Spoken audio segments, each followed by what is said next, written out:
A terra sobre o caixão agora soava a traição. Cada pasada de terra que caía sobre a madeira envernizada era uma martelada na minha alma. Ao meu lado, Lucas, de 12 anos, tremia como um passarinho molhado. Eu o segurava pelos ombros tão frágil que pensei que se quebraria. Calma, querido, sussurrei, mas minhas próprias palavras soavam ocas. Roubadas pelo vento cortante daquele fevereiro de 2018 no cemitério do Morumbi. Minha irmã estava dentro daquela caixa, minha irmã que havia rido tanto quanto respirou. E à direita, ligeiramente separado, estava ele, Ricardo, com seu terno preto, que cheirava a novo e a avião porque havia chegado do Rio de Janeiro, naquela mesma manhã bem a tempo para o funeral, mas tarde demais para o velório. As pessoas começaram a se dispersar. Murmúrios, tapinhas nas costas, olhares de pena que escorregavam por mim como a garoa fina que começava a cair. Quando já só restávamos nós 3, 4, se contasse o cadáver de Laura. Ricardo se aproximou. Paloma, disse ele, sua voz era lisa, profissional, como se estivesse abrindo uma reunião de negócios, não enterrando sua esposa. Precisamos conversar. Lucas estremeceu sob minhas mãos. Olhei para Ricardo, para aqueles olhos que nunca souberam sustentar o olhar de Laura por tempo suficiente. Agora não, Ricardo. Sim, agora. Ele baixou a voz, mas não o suficiente. A situação é clara. Eu volto para o Rio. Minha vida está lá. O menino tem nome. Cortei e minha voz soou estranhamente afiada no ar úmido. Ele se chama Lucas. Ricardo fez um gesto de impaciência. Lucas, então? Ele não pode vir comigo. Estou refazendo minha vida. O apartamento é pequeno, o trabalho me absorve. Senti como a raiva, um líquido espesso e amargo, subia pela minha garganta, refazendo sua vida. Claro, Laura só está morta há 3 dias, mas você já tem a sua refeita. Que prático. Ele não se abalou. Realismo nem é falta de respeito? Paloma. Lucas precisa de estabilidade, uma figura feminina. Você é a tia dele e nunca... Ele deixou a frase no ar, mas a terminou com um olhar rápido para minhas mãos vazias, sem aliança. E nunca se casou, nunca teve filhos sempre. A irmã solteirona que visitava aos domingos. O que você propõe? Perguntei apertando os ombros de Lucas contra mim. Que ele fique com você, temporariamente. A palavra soou como uma armadilha. Eu cuidarei das despesas até me estabilizar. Depois a gente vê. Olhei para Lucas. Ele tinha a cabeça baixa, as lágrimas fazendo sulcos na lama seca de seus sapatos. Meu sobrinho, o filho que minha irmã me deixou nos braços com seu último suspiro consciente. Cuida dele para mim, Paloma. Você é a forte. Não é uma proposição, disse, olhando fixamente para Ricardo. É o que vai acontecer. Ele vem comigo para a minha casa, para a casa dele. Ricardo assentiu. Uma careta rápida que poderia ter sido alívio ou simplesmente a confirmação de um plano que ele havia traçado muito antes de hoje. Tirou parte um cartão de visita de um elegante estojo de couro. Meu número novo do Rio para o que precisarem. Peguei o cartão. O papelão era grosso, caro. Ricardo Marques, consultor imobiliário. Não dizia pai, não dizia viúvo. Vá embora, Ricardo, disse. E desta vez minha voz não tremeu. Ele hesitou por um instante. Olhou para Lucas, ergueu uma mão como para tocar sua cabeça, mas abaixou no meio do caminho. Deu meia volta e foi embora, seus passos ressoando sobre o cascalho, afastando-se cada vez mais até se perder entre as cruzes de mármore. E assim tudo começou. 5 anos, 1825 dias. Ou foi o que calculei na manhã em que Lucas completou 17 anos e me deixou o presente fechado sobre a mesa da cozinha. Não é dia de presentes, disse ele passando direto para a geladeira. Tenho entrega de projeto às 9. É seu aniversário, Lu. Tentei que não se notasse o cansaço em minha voz. O cansaço da jornada dupla. 8 horas no estúdio de design de interiores, onde trabalhava outras 4 em projetos freelance que pegava à noite, e o resto em manter à tona este apartamento de 3 quartos em Santo Amaro, que cheirava a esforço e a dívidas. Justamente, disse ele abrindo a geladeira. Por isso não há tempo. Eu o observei enquanto pegava um suco. Meu sobrinho, meu menino, já não tremia, era uma cabeça mais alto que eu. Tinha a mandíbula quadrada de Ricardo e os olhos cinzentos tristemente sábios de Laura. Usava o cabelo mais longo do que eu gostava e uma jaqueta de couro sintético que havia comprado com o dinheiro de suas aulas particulares de matemática. Aulas que ele dava, não que recebia. Você pensou sobre a faculdade? Perguntei, me aproximando. O prazo de pré-inscrição. Eu sei. Ele cortou. Bebeu um gole longo. Escolhi engenharia da computação na Poli-USP. Pisquei. Computação.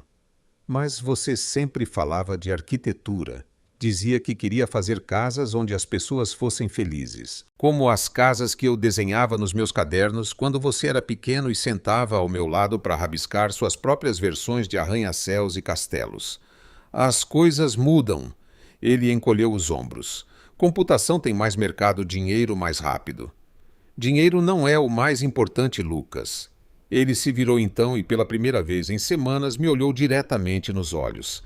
Claro que é. Tia, é quando você passa 5 anos vendo como você se mata de trabalhar para pagar um colégio particular que não pode bancar.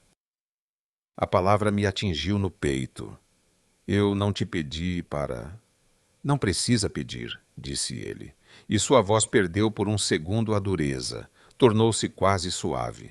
Quase. Eu vejo nos boletos que você esconde debaixo da almofada do sofá, no tênis que você tem há 3 anos. Em você não sair, você não tem vida.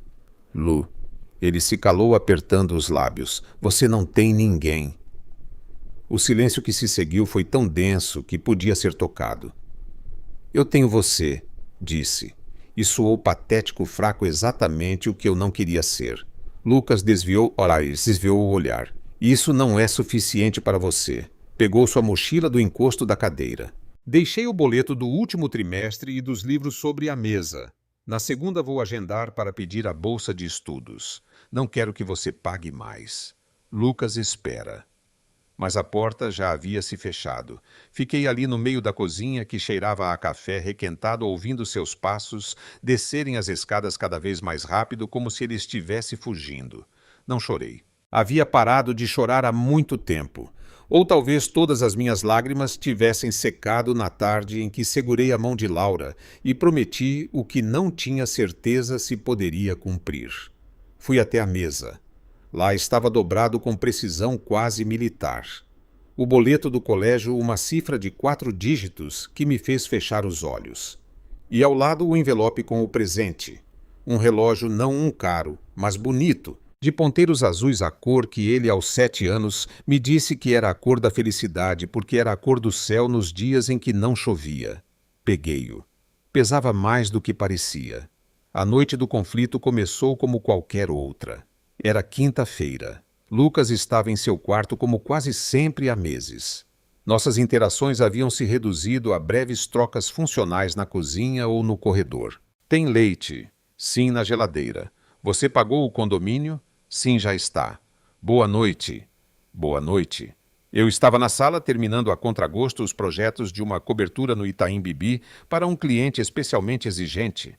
O silêncio da casa era absoluto, quebrado apenas pelo leve roçar do meu lápis sobre o papel, até que do quarto de Lucas veio o som abafado de sua voz falando. Não comigo, claro, pelo fone de ouvido. Ele jogava algo online como muitas noites. Costumava falar em inglês com um sotaque que soava convincente, discutindo estratégias com companheiros de jogo de lugares remotos. Mas naquela noite ele falava em português e não estava sozinho. Sim, já era tio. Calma, disse sua voz distorcida pela porta de madeira. Uma risada breve, forçada. Não, esta noite não posso sair. Tenho que ficar aqui. Uma pausa. Ouvi minha própria respiração contida. Com quem é que você não sabe ainda?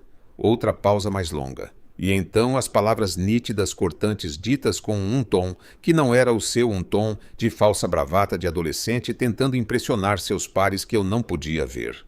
Com a minha tia. Sim, aquela velha que ninguém quer. Aqui ficou para cuidar de mim por pena. O que eu vou fazer, pois é aguentar até poder vazar daqui. O lápis escapou dos meus dedos e rolou pelo chão, fazendo um ruído ridiculamente alto no silêncio sepulcral. Do quarto o murmúrio cessou de repente. Eu não me movi, não conseguia. As palavras ressoavam dentro do meu crânio como badaladas envenenadas. A velha que ninguém quer. Por pena. A porta do seu quarto se abriu. Lucas espiou com a cabeça. Me viu sentada no sofá imóvel. E sua expressão por um instante infinitesimal foi de algo que poderia ser pânico. Ou talvez eu apenas imaginei. No instante seguinte, ele se cobriu com a máscara de indiferença habitual. "Precisa de alguma coisa?" perguntou. Sua voz era normal, plana. Abri a boca. Nada saiu, apenas um leve som de ar preso. Ele franziu ligeiramente a testa. "Paloma, não?" Consegui articular. A palavra saiu rouca e irreconhecível. "Não preciso de nada." Ele assentiu e fechou a porta suavemente, não com uma batida, quase com cuidado. Fiquei ali na penumbra da sala, enquanto o relógio de parede marcava a passagem dos segundos, dos minutos, das horas. As palavras continuavam ali, cravadas, a velha que ninguém quer. Sorri na escuridão, com os lábios esticados sobre os dentes. Sorri. Não era um sorriso de alegria, era a careta tensa, dolorosa de quem acaba de entender uma verdade que vinha negando há anos. Ele tinha razão. Em parte. Ninguém me queria. Minha irmã estava morta, meu cunhado havia desaparecido. E o menino a quem eu havia dedicado cada fôlego, cada sacrifício, cada pedaço do meu futuro me considerava um fardo, uma velha para aguentar. O sorriso desapareceu. Foi substituído por um vazio tão enorme e frio que pensei que me engoliria inteira. Olhei para o quarto dele. A luz se filtrava por debaixo da porta. Ali dentro estava ele, meu sobrinho, minha responsabilidade, meu erro. Esperei, não sei exatamente pelo quê, que ele saísse, que dissesse algo, que de alguma forma as palavras se desfizessem no ar. Mas a porta permaneceu fechada, a luz acesa. E nesse silêncio entre o boleto do colégio e o eco do seu desprezo, algo se quebrou dentro de mim, algo que eu havia mantido unido com puro esforço e teimosia durante 5 longos anos, algo que uma vez quebrado eu não saberia como colar de novo. No dia seguinte, Lucas completaria 18 anos. Seria legalmente adulto. E eu, a velha que ninguém queria, teria que decidir o que fazer com o ninho que havia construído sobre uma mentira. O cheiro de terra úmida do cemitério ainda grudava na minha roupa anos depois, mas nada comparado ao cheiro de colônia barata e cinismo que Ricardo exalava, quando o vi plantado no portão do meu prédio na Rua da Paz em plena primavera de 2024. Fazia 6 anos que não o via, 6 anos sem uma ligação, sem uma transferência, sem uma maldita mensagem perguntando se seu filho ainda estava vivo. E agora, ali estava ele, apoiado em um Audi A6 preto com placa do Rio de Janeiro, com um terno que custava mais que meu aluguel trimestral e um sorriso que me fez apertar as chaves até marcar a palma da mão. "Paloma", disse ele, como se tivéssemos nos visto na semana anterior. "Como você está bem." Não me movi da porta. Carregava sacolas de compras em cada mão, a promoção de frango do Extra, o detergente de marca branca, e senti de repente o quão vulgar, o quão gasta, o quão velha eu devia parecer para ele. "O que você quer, Ricardo? Não me convida para subir?" Seu sorriso não alcançou os olhos. "São coisas de família." "Não temos família em comum", repliquei, mas minha voz soou mais fraca do que eu gostaria. Subi sentindo seu olhar na minha nuca, ouvindo o ranger de seus sapatos italianos nas escadas que eu esfregava todo sábado. Ao entrar no apartamento, seu olhar percorreu tudo de uma vez. O sofá desgastado, a televisão de 10 anos atrás, o tapete com uma mancha que nunca saiu. Avaliando, cotando. "Sente-se", disse secamente, deixando as sacolas na cozinha. Não lhe ofereci café, não lhe devia nada. Ele se acomodou no sofá, ocupando o espaço como se já fosse seu. "É por causa do Lucas", começou sem preâmbulos. "E da minha mãe." "Sua mãe." "Minha mãe morreu há 4 anos, Paloma." Carmen corrigiu e, pela primeira vez, sua voz perdeu um pingo de segurança. "Minha mãe tem câncer de pâncreas. Dão a ela 3 meses, talvez 4. Um silêncio. Não senti pena, apenas um cansaço profundo antigo. "Sinto muito", disse. E soou mecânico. "Ela quer ver o neto." Antes de ir, ele me olhou diretamente.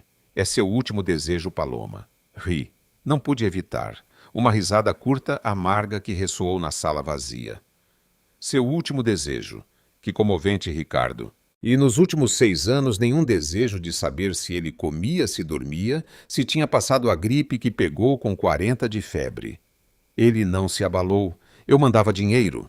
Você nunca mandou nada. Minha voz falhou e eu o odiei por isso. Nenhum real, Ricardo. Eu me matei de trabalhar em 3 empregos. Renunciei a tudo e você vem agora com seu terno e seu carro falar de desejos. Ele então tirou um envelope pardo do bolso interno do paletó. Deixou-o sobre a mesa de centro, ao lado do vaso com flores de plástico que Laura me deu uma vez. São 50 mil reais. Olhei para o envelope como se contivesse uma serpente. Não é um suborno. Continuou, embora essa fosse exatamente a palavra que ambos estávamos pensando. É um adiantamento pelas despesas pelo sacrifício. Não quero seu dinheiro. O Lucas sim, disse ele suavemente. E essa foi a punhalada a precisa. Ele tem 18 anos, Paloma. É maior de idade e pode decidir. A porta do quarto se abriu naquele momento. Lucas saiu com fones de ouvido pendurados no pescoço e o mesmo tipo de olhar inescrutável que vinha me lançando há meses. Ele tinha ouvido. Soube no instante.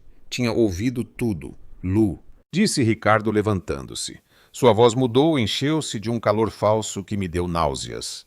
Filho, quanto você cresceu. Lucas não se aproximou. Ficou no umbral olhando alternadamente para o pai e para mim. Sua expressão era uma laje. Oi? Disse friamente. Nada. Seu pai diz que sua avó está doente. Soltei incapaz de conter. Que quer te ver. Lucas assentiu lentamente. Eu sei. Pisquei.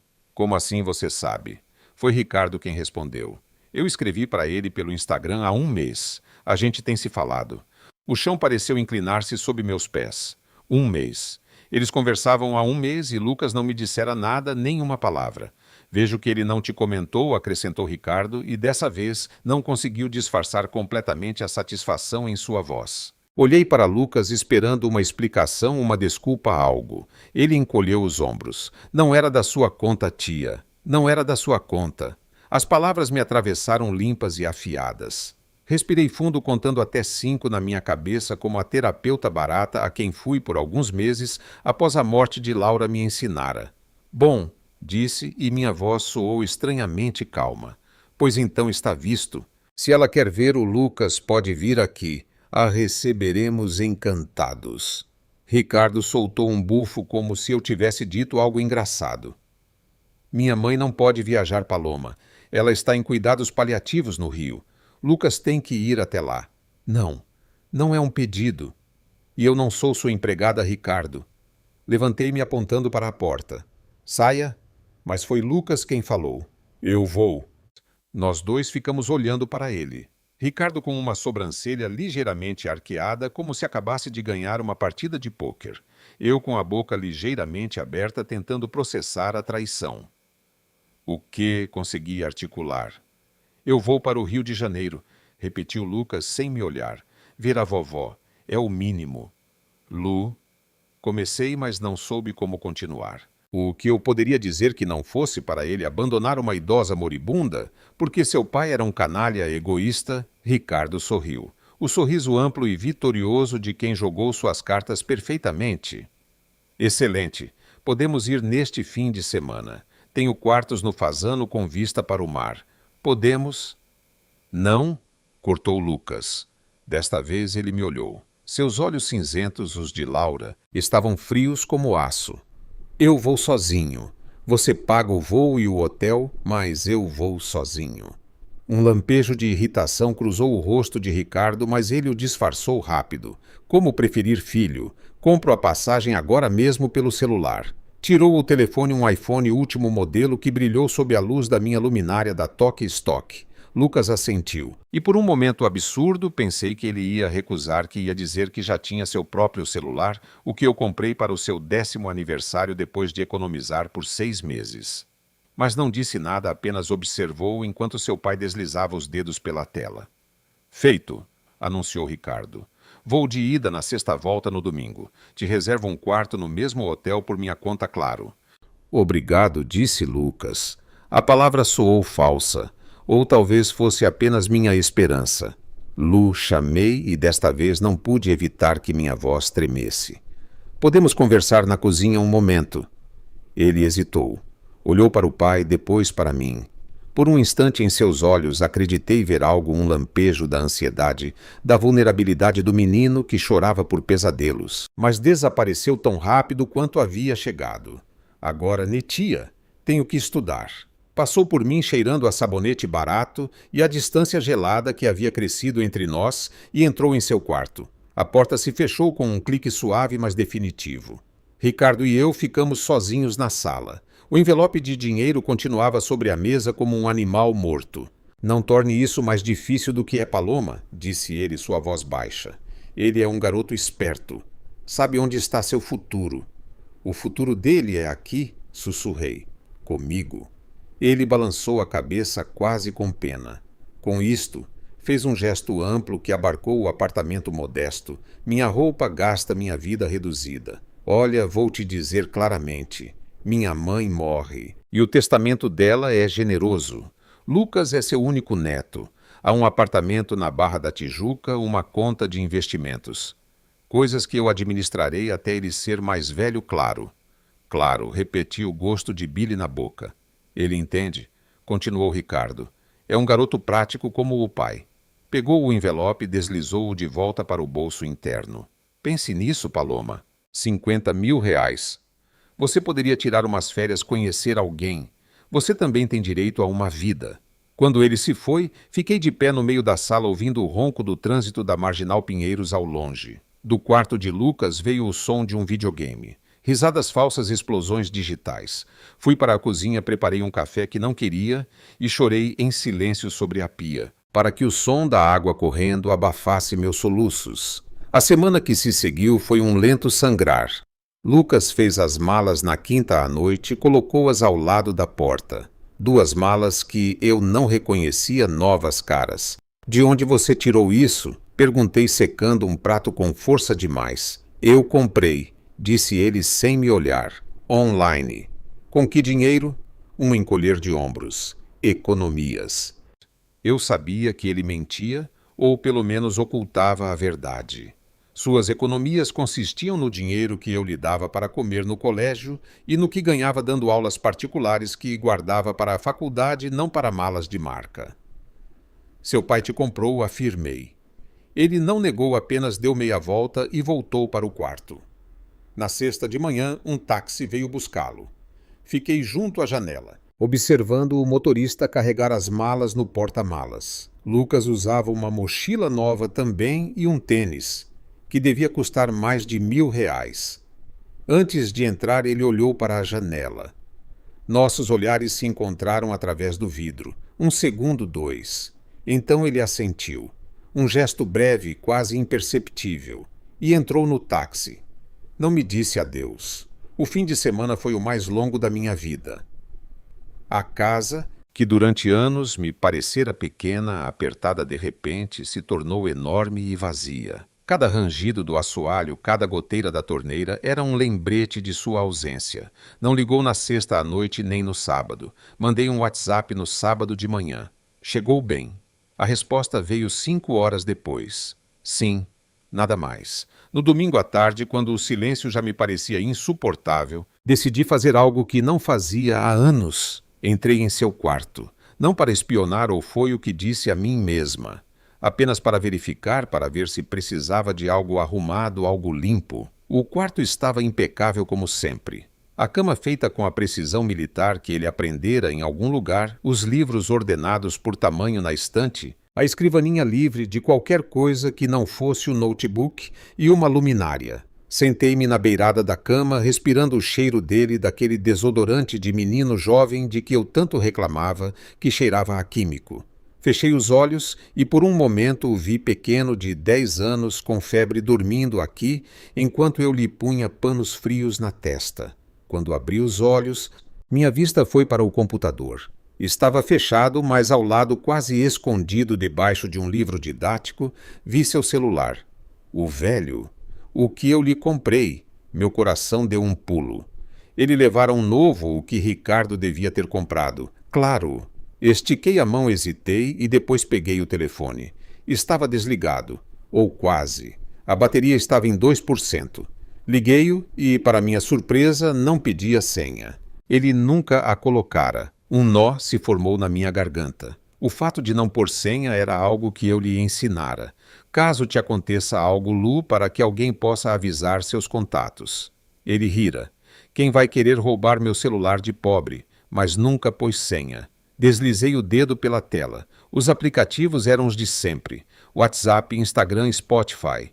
Nada fora do comum. Foi quando abri o navegador quando vi as abas abertas. A primeira, Voo São Paulo-Rio. A segunda, Hotel Fazano Opiniões. A terceira, Prescrição Dívida Pensão Alimentícia Brasil. Pisquei. Cliquei. O artigo era de um escritório de advocacia de São Paulo. Explicava em termos secos e legais que a obrigação de pagar a pensão alimentícia aos filhos não prescrevia enquanto estes fossem menores, mas que uma vez atingida a maioridade havia um prazo de 5 anos para reclamar as quantias devidas. 5 anos.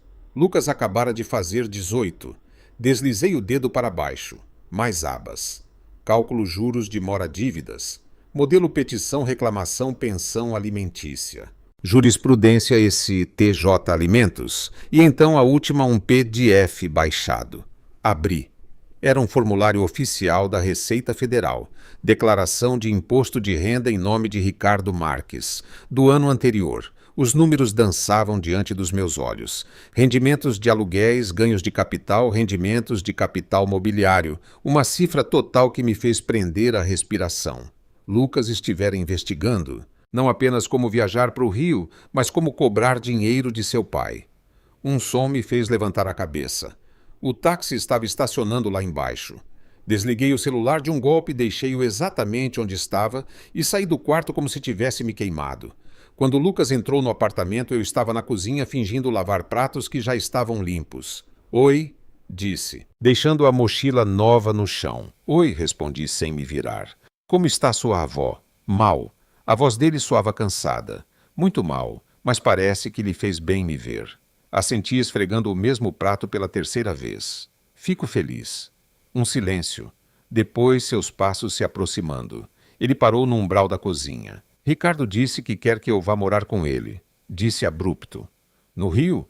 Que vai pagar minha faculdade lá. A PUC-Rio tem um bom ranking em computação. O prato escapou das minhas mãos e caiu na pia com um estrondo que nos sobressaltou a ambos. Por sorte, não se quebrou. E o que você disse a ele? Perguntei ainda sem olhá-lo. Que vou pensar? Virei-me então e pela primeira vez em dias nos olhamos brutalmente nos olhos. Os dele estavam injetados de sangue, como se não tivesse dormido. Mas também havia algo mais. Algo duro, resoluto. Lucas. Comecei e minha voz tremeu. Por favor, não faça isso. Isso o que, tia? Seu tom era desafiador. Aproveitar uma oportunidade e ter um futuro que não dependa de você se matar de trabalhar. Esse homem te abandonou. A voz me falhou. A você e a sua mãe não apareceu em 6 anos e agora, porque a mãe dele está morrendo e ele quer ficar bem no testamento, vem com seu dinheiro e suas promessas. E você? E eu o quê? Cortou ele. E havia um brilho estranho em seus olhos, quase como lágrimas. Eu devia estar imaginando. Devo dizer que não por lealdade, por amor. A última palavra ele disse com um desdém que me fez recuar como se tivesse levado um tapa. Sim, sussurrei. Por amor, Lu. Ele soltou mais para um som que era meio risada, meio grunhido. Amor não paga a faculdade, tia. Não paga um apartamento, não paga um futuro. Fez uma pausa e quando continuou sua voz era mais baixa, mas cada palavra era uma faca. Você deveria saber disso melhor que ninguém. Ele me deu as costas e se dirigiu ao seu quarto. Parou na porta sem se virar. Ricardo virá amanhã para falar dos detalhes. Que detalhes? Perguntei, mas já sabia a resposta. De como vai ser tudo a partir de agora, disse. E entrou em seu quarto, fechando a porta atrás de si. Deixei-me cair numa cadeira tremendo. As lágrimas desta vez não vieram, apenas um vazio enorme, um buraco negro que se abria em meu peito, sugando tudo, a raiva, a dor, a esperança. Olhei para a porta de seu quarto. Lembrei-me do celular das buscas do formulário da Receita Federal. Era possível, era remotamente possível que tudo isso fosse uma farsa, um plano de Lucas para tirar dinheiro de seu pai. Não, não podia ser. As palavras que ele dissera, o desprezo em sua voz, o modo como me olhara. Isso não se podia fingir. Ninguém era tão bom ator. Ou sim, talvez. Afinal, seu pai lhe ensinara algo mais que a ausência. Ensinara-lhe a mentir, a manipular, a usar as pessoas. O telefone tocou. Atendi com mãos trêmulas. Sim. Senhorita Paloma, disse uma voz feminina profissional. Aqui é do escritório de advocacia Marques e Associados. Dom Ricardo Marques solicita uma reunião com a senhora para a próxima terça-feira às 11 horas, em nossos escritórios na rua Oscar Freire. Trata-se de assuntos relacionados à guarda e pensão de seu sobrinho Lucas Marques Lopes. Desliguei sem responder. Não era preciso. A mensagem estava clara. A batalha, se é que alguma vez existira, estava perdida. E o pior, o que me rasgava por dentro, enquanto olhava para a porta fechada do quarto de Lucas, era que a traição não vinha do homem do terno caro e do carro de luxo. Vinha do menino a quem eu ensinara a andar de bicicleta, do adolescente a quem eu secara as lágrimas no primeiro dia do colégio do jovem, em quem eu confiara meu coração partido, pensando que pelo menos tínhamos um ao outro. Agora, olhando para aquela porta de madeira barata, eu sabia a verdade. Estava completamente sozinha. Na terça-feira, às 11 horas em ponto, eu estava sentada em uma sala de reuniões que cheirava a café caro e a poder. O escritório Marques e Associados ocupava o andar inteiro de um prédio na rua Oscar Freire, com vista para os telhados de São Paulo que eu só vira em postais. Tudo era vidro, aço e madeira escura, polida até brilhar.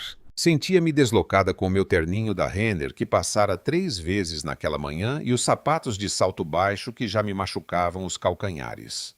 À minha frente, Ricardo flanqueado por 2 homens, um mais velho de cabelo prateado e gesto de condescendência que só os advogados muito caros sabem aperfeiçoar, e outro mais jovem tomando notas em um iPad.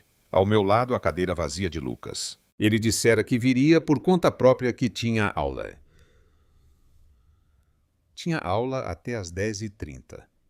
Paloma, obrigado por vir, disse Ricardo com um sorriso que não chegava aos olhos. Te apresento o Dr. Eduardo Vasconcelos, meu assessor legal. O homem mais velho assentiu brevemente. Senhorita, um prazer. Não lhe estendi a mão. O prazer é meu, suponho. A porta se abriu então e Lucas entrou. Chegava atrasado. Apenas 5 minutos. Mas naquele lugar, cada segundo de atraso era uma declaração. Usava uma mochila nova da North Face, reconhecia a marca pelo logotipo e um jeans escuro que provavelmente custava o que eu ganhava em uma semana.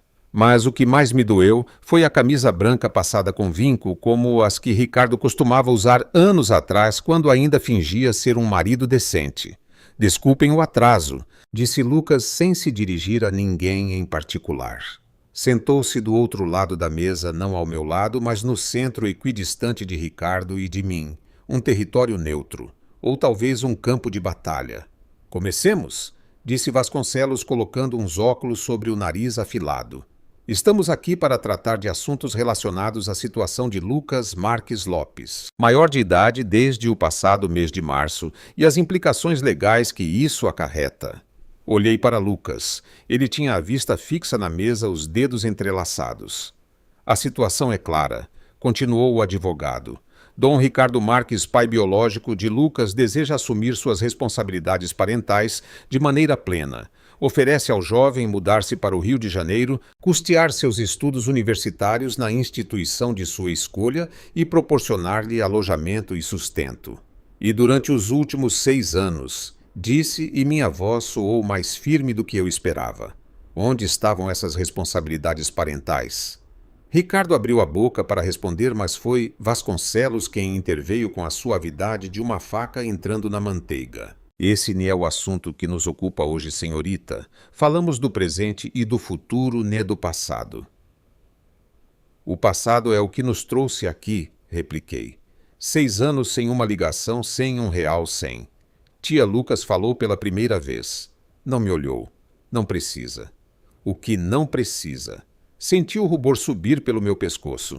Não precisa lembrar que fui eu quem te levantou quando você tinha febre. Quem assinou seus boletins, quem foi às reuniões do colégio, quando seu pai nem sabia em que série você estava. E sou grato por isso, disse Lucas, e a frase soou tão ensaiada, tão oca, que por um momento quis levantar-me e esbofeteá-lo. Mas agora as coisas são diferentes. Tenho 18 anos. Posso decidir. Decidir o quê? Olhei-o diretamente, desafiando-o a sustentar meu olhar. Trocar-me por um apartamento na Barra da Tijuca por um carro por dinheiro. Ele finalmente ergueu o olhar. Seus olhos, os olhos cinzentos da minha irmã, estavam frios vazios. Decidir meu futuro, disse cada palavra medida precisa como se as tivesse praticado. No Rio tenho oportunidades que aqui nem tenho. A PUC-Rio tem um programa de intercâmbio com o MIT. Ricardo tem contatos no setor de tecnologia. Posso ter um bom começo. E aqui o quê? A voz me falhou. Aqui não há futuro, tudo o que fiz por você não é suficiente. Um silêncio incômodo encheu a sala. O advogado mais jovem tossiu suavemente. Vasconcelos ajustou os óculos. Senhorita, disse Ricardo e sua voz era quase compreensiva. Quase. Ninguém põe em dúvida sua dedicação. Você é uma tia exemplar. Mas Lucas tem direito a aspirar a mais, a não se conformar com o mínimo. O mínimo, repeti a palavra saboreando sua amargura. O mínimo é dar tudo, renunciar à minha vida, aos meus planos. A quê? Cortou Lucas. E desta vez havia um lampejo de algo em seus olhos. Raiva e impaciência. A se casar, a ter filhos? Eu nunca te pedi isso, tia. Nunca te pedi que sacrificasse sua vida por mim. O ar me escapou dos pulmões. Fiquei sem fôlego olhando para aquele estranho que usava o rosto do meu sobrinho. Sua mãe me pediu, sussurrei. Em seu leito de morte, pediu que eu cuidasse de você. Minha mãe está morta. A crueza de suas palavras me atingiu como um soco. Faz 6 anos que ela morreu e você continua vivendo no funeral dela. Levantei-me. As pernas me tremiam, mas me sustentei agarrando a borda da mesa. E o que você quer que eu faça, Lucas? Minha voz tremia agora, mas não de tristeza, de raiva. De uma raiva pura e antiga que subia das entranhas. Que te deixe ir, que te entregue a este homem que nos abandonou aos dois, que finja que está tudo bem. Quero que você seja realista, disse ele. E também se levantou. Nos olhávamos através da mesa como 2 boxeadores em cantos opostos. Ricardo pode me dar coisas que você não pode. Uma carreira, contatos, um futuro. Você é tão egoísta que prefere que eu fique aqui com você sem oportunidades só para não ficar sozinha. A palavra ressoou na sala. Egoísta. Ri um som seco quebrado que nem sequer reconheci como meu. Egoísta, repeti. Sim, deve ser isso. Porque o que mais me apetece no mundo é trabalhar 12 horas por dia para pagar seu colégio particular. O que mais gosto é acordar às 3 da madrugada porque você tem pesadelos. O que mais desejo é renunciar a tudo, a absolutamente tudo, por puro egoísmo. Paloma, começou Ricardo, mas o fiz calar com um gesto. Não, disse olhando apenas para Lucas. Diga-me você na minha cara. Diga-me que tudo o que fiz foi inútil, que desperdicei 6 anos da minha vida, que seu pai, que apareceu há 2 semanas com seu dinheiro e suas promessas, é melhor para você do que eu. Lucas respirou fundo. Suas mãos sobre a mesa se fecharam em punhos. Por um segundo, um único segundo, vi o menino assustado que se refugiava na minha cama durante as tempestades. O adolescente que me abraçava quando tirava boas notas. O garoto que há não muito tempo me dizia "Te amo, tia", antes de dormir. Depois ele se desvaneceu. E o que ficou foi um estranho. Ricardo é meu pai, disse. E cada palavra era um prego no meu caixão. Você é minha tia. A lei está do lado dele, o sangue está do lado dele e eu estou do lado dele. Desabei na cadeira não por fraqueza, mas porque de repente as pernas já não me sustentavam. O mundo perdeu o foco, os sons se abafaram. Só via sua boca se movendo, formando palavras que já não ouvia. Vasconcelos aproveitou o silêncio. Como eu dizia, a situação é clara do ponto de vista legal. Sendo maior de idade, Lucas tem plena capacidade para decidir com qual genitor deseja residir. Dado que expressou sua vontade de se mudar para o Rio de Janeiro com seu pai, e considerando que Dom Ricardo oferece condições materiais e educacionais evidentemente superiores. Quanto cortei sem olhá-lo. Desculpe. Quanto ele te paga, Lucas? Levantei o olhar. Qual é o preço do meu amor? Um quarto com vista para o mar, um carro, uma conta corrente. Sua mandíbula se tensionou. Não é assim. Então, como é? Incorporei-me de novo desta vez, apoiando-me na mesa com ambas as mãos. Explique-me porque de verdade eu não entendo.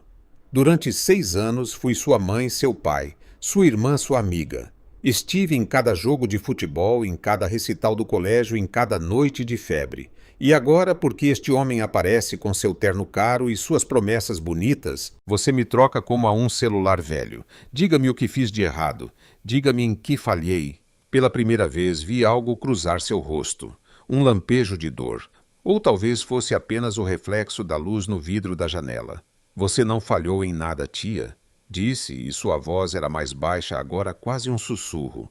Mas há coisas que você não pode me dar, e eu não sou mais uma criança. Tenho que pensar no meu futuro. Seu futuro? Repeti. Sim, claro.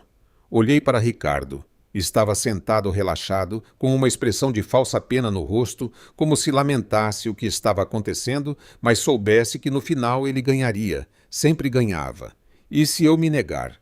Perguntei, dirigindo-me a Vasconcelos. Se eu me negar a deixá-lo ir, o advogado deixou escapar um suspiro de paciência.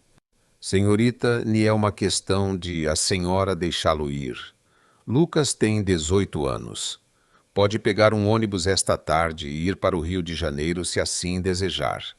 O que estamos tratando aqui é a formalização legal da situação. E se me permite o conselho, o mais sensato para todos seria chegar a um acordo amigável. Um acordo, repeti, e a palavra tinha gosto de cinzas. Sim, Ricardo se inclinou para a frente. Olha, Paloma, entendo que você esteja magoada, mas isto não precisa ser dramático. Lucas continuará sendo seu sobrinho, poderá te visitar e, claro, quero te compensar de alguma forma por todos estes anos. Tirou um envelope do maletim, o mesmo envelope pardo da outra vez, mas mais grosso. São 100 mil reais, disse, deslizando-o em minha direção, para que você possa tirar um respiro, viajar o que precisar. Olhei para o envelope, depois olhei para Lucas. Esperava ver algo em seu rosto, repugnância, raiva, algo. Mas não, apenas expectativa, como se estivesse esperando para ver quanto custava se livrar de mim. Guarde seu dinheiro, Ricardo, disse, e minha voz era agora estranhamente calma, plana, morta. Não o quero. Paloma, seja razoável. Razoável. Olhei para ele e pela primeira vez vi sua segurança se quebrar um pouco. Razoável é abandonar seu filho por 6 anos e depois comprá-lo de volta. Razoável é pensar que o amor tem preço. Razoável é acreditar que tudo se resolve com um envelope cheio de notas. Levantei-me e peguei minha bolsa. Minhas mãos não tremiam, agora estavam frias, geladas. Lucas disse e desta vez ele me olhou. Quando sua mãe morreu, ela me fez prometer 3 coisas. A primeira que cuidaria de você. A segunda que te ensinaria a ser um bom homem. A terceira, respirei fundo. A terceira que nunca te deixaria esquecer de onde você vem, de quem você é. Fiz uma pausa deixando as palavras assentarem. Parece que falhei nas 3. Girei sobre os calcanhares e saí da sala. Ninguém tentou me deter, ninguém disse uma palavra. Ao cruzar a porta, ouvi Ricardo murmurar algo para Vasconcelos e a resposta tranquila profissional do advogado, mas não ouvi a voz de Lucas. Ele não disse nada. Desci as escadas de mármore sem olhar para trás. Saí para a rua Oscar Freire, onde o sol de primavera brilhava com crueldade sobre as vitrines de luxo. Caminhei sem rumo, sem ver, sem pensar. As pessoas esbarravam em mim. Alguém me gritou algo, mas não ouvi. Não ouvia nada exceto o eco de suas palavras. Você é minha tia. A lei está do lado dele. O sangue está do lado dele e eu estou do lado dele. Em algum momento me encontrei sentada em um banco no Parque Ibirapuera. À minha frente a bandeira do Brasil ondulava preguiçosamente na brisa. Um grupo de turistas tirava fotos. Uma mãe empurrava um carrinho de bebê. A vida seguia indiferente. Fui sacudida por um arrepio repentino. Procurei na minha bolsa pelo celular. Não sei por quê. Não havia ninguém para quem ligar, ninguém a quem contar que meu mundo acabara. E então eu vi uma mensagem de Lucas enviada há 5 minutos. Tia, precisamos conversar sério. Volta para casa. Olhei para aquilo, o coração batendo com força no peito. Para quê? Para mais dor, para mais explicações que não explicavam nada, quase apaguei, quase desliguei o telefone e continuei caminhando até desaparecer. Mas algum último resquício de esperança me fez guardá-lo no bolso e levantar. A casa estava em silêncio quando cheguei. Silêncio demais. Lucas não estava na sala nem na cozinha. Fui até seu quarto. A porta estava entreaberta. Empurrei suavemente. Ele estava sentado na cama com a cabeça entre as mãos. Ao me ouvir, levantou o olhar. Seus olhos estavam avermelhados. Ele estivera chorando. Tia, disse, e sua voz soava rouca.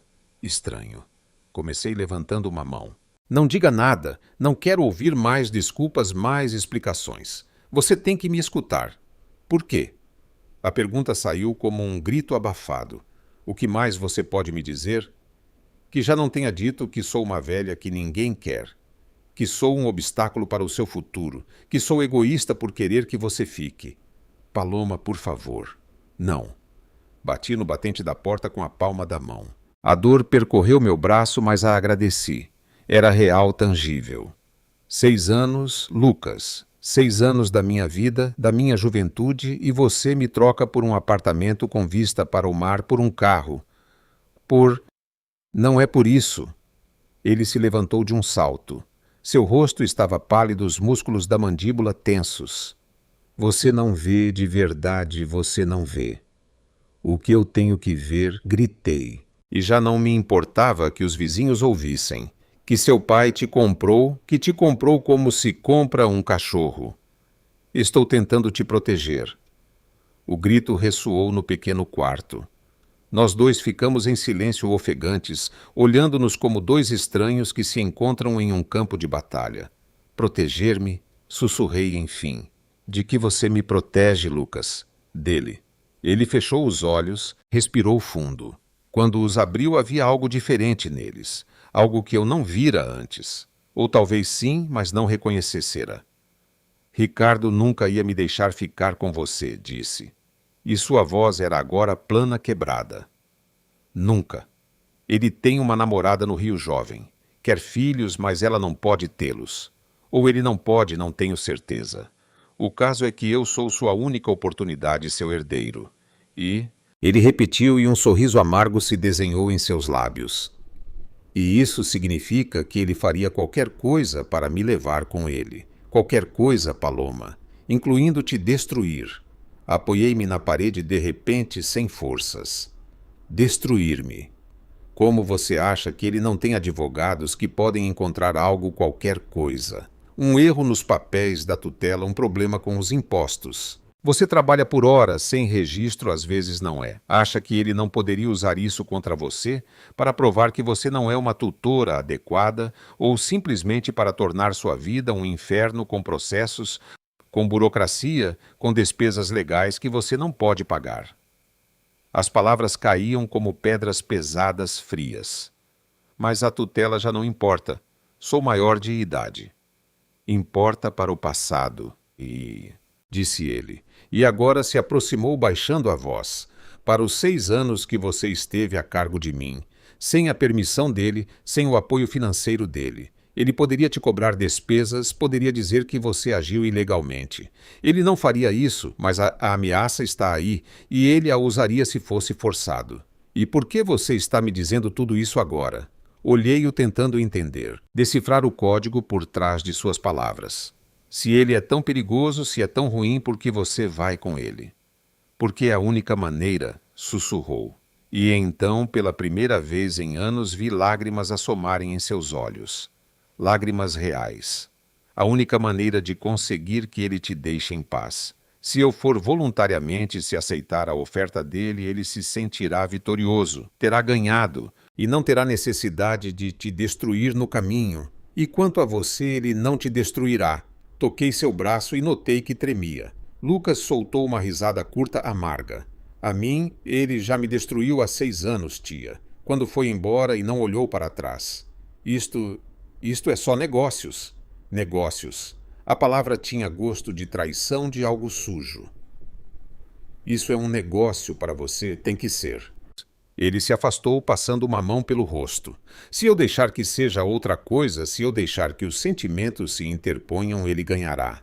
E nos destruirá a ambos. Aproximei-me dele. Tomei seu rosto entre minhas mãos, obrigando-o a me olhar. Escute-me, Lucas. Não temos que fazer isso. Podemos lutar. Podemos procurar um advogado. Podemos. Com que dinheiro? Cortou. E sua voz era agora dura outra vez. Tia, você não tem dinheiro. Eu também não. Eles sim têm advogados, têm contatos, têm recursos. E acima de tudo... Fez uma pausa, engolindo em seco. Acima de tudo, ele tem a lei do lado dele. Sou seu filho biológico. Você é sua cunhada. A lei não está do seu lado. Minhas mãos caíram aos lados. Era verdade. Eu sabia. Sabia desde sempre. Em algum canto escuro da minha mente, mas não quisera admitir. Então o que eu faço? Sussurrei. Deixo você ir. Finjo que está tudo bem. Finjo que não está me matando. Ele me olhou e por um momento foi de novo o meu menino, o menino que vinha para a minha cama depois de um pesadelo, o menino que me trazia desenhos com corações e a palavra tia escrita em maiúsculas. Não finja, disse, e sua voz falhou. Odeie-me. Isso será mais fácil. Lucas, odeie-me, repetiu. E agora as lágrimas lhe corriam pelo rosto livremente. Porque o que vou fazer a seguir vai te fazer me odiar de verdade.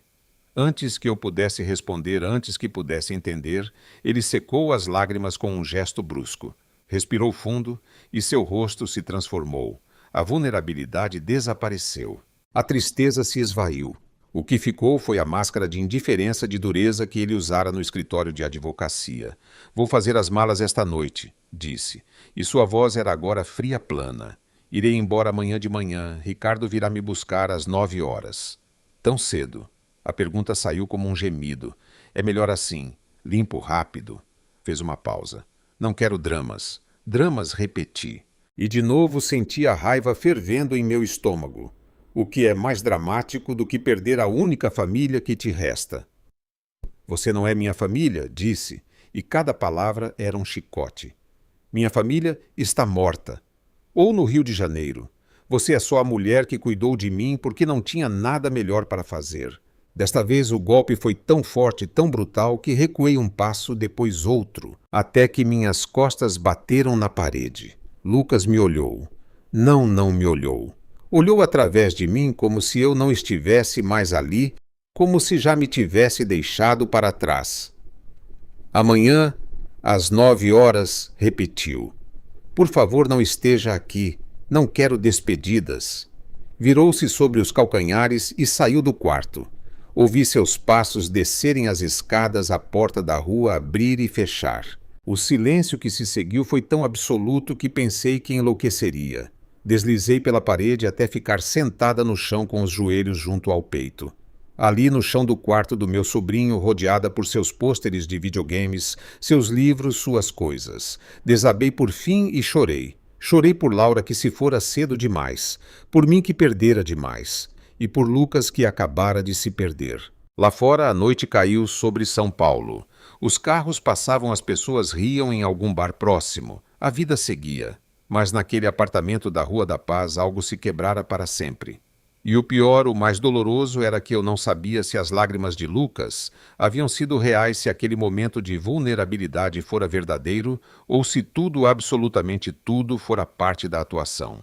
No final, levantei-me com dificuldade como uma idosa. Fui para o meu quarto, fechei a porta e me deitei na cama sem trocar de roupa. Olhei para o teto contando as rachaduras que conhecia de memória. Amanhã às 9 horas ele iria embora e eu ficaria com a casa vazia, com o silêncio, com a lembrança de um menino que uma vez me chamara de tia, como se fosse a palavra mais importante do mundo. E soube, com uma certeza que me gelou o sangue, que não importava se suas lágrimas haviam sido reais ou falsas. O resultado era o mesmo. Ele se fora. O Audi A6 preto arrancou às 9h07 da manhã. Eu estava atrás da cortina da sala, observando Lucas entrar no carro sem voltar o olhar para a janela. Para a janela. Não houve abraço de despedida, nem último gesto, nem sequer um aceno de cabeça. Apenas a porta se fechando com um som surdo, o motor roncando e o veículo desaparecendo na esquina da Rua da Paz. Assim terminavam 6 anos. Fiquei ali colada à janela até que meu hálito embaçou o vidro. Depois virei-me e observei o apartamento vazio, grande demais, silencioso demais. O quarto dele estava aberto.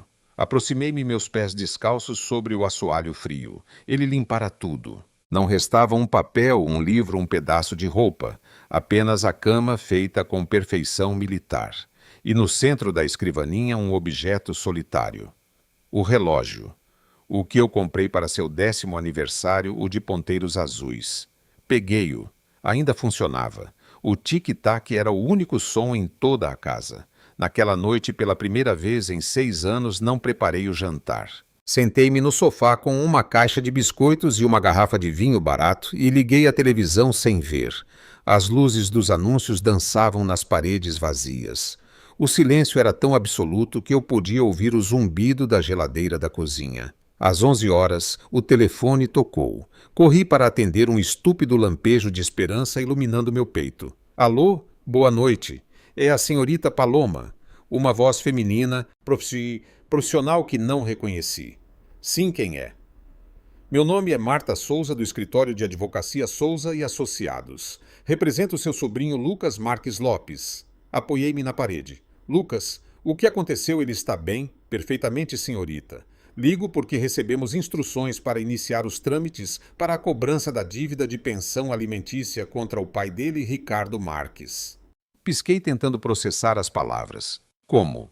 Seu sobrinho nos forneceu documentação exaustiva, recibos de despesas escolares, faturas médicas, comprovantes de sustento, desde 2018 até a atualidade. Também temos acesso às declarações de renda de Dom Ricardo, que mostram uma capacidade econômica mais que suficiente para ter cumprido com suas obrigações. Mas Lucas foi com ele para o Rio. Um silêncio breve do outro lado da linha. Sim, estamos cientes dessa circunstância, mas a dívida existe independentemente de com quem ele resida agora. São mais de 6 anos de pensões alimentícias não pagas. Com os juros de mora correspondentes, a quantia é considerável. Quanto? A pergunta saiu em um sussurro. Estimamos em torno de R$950 mil, talvez mais, dependendo de como o juiz calcular os gastos extraordinários. Deslizei pela parede até ficar sentada no chão. R$950 mil. Uma fortuna, uma piada. Senhorita, precisaríamos da sua colaboração. A senhora tem os recibos, os comprovantes. Não, disse. E a palavra saiu mais forte do que eu pretendia. Não, não vou colaborar. Lucas tomou sua decisão.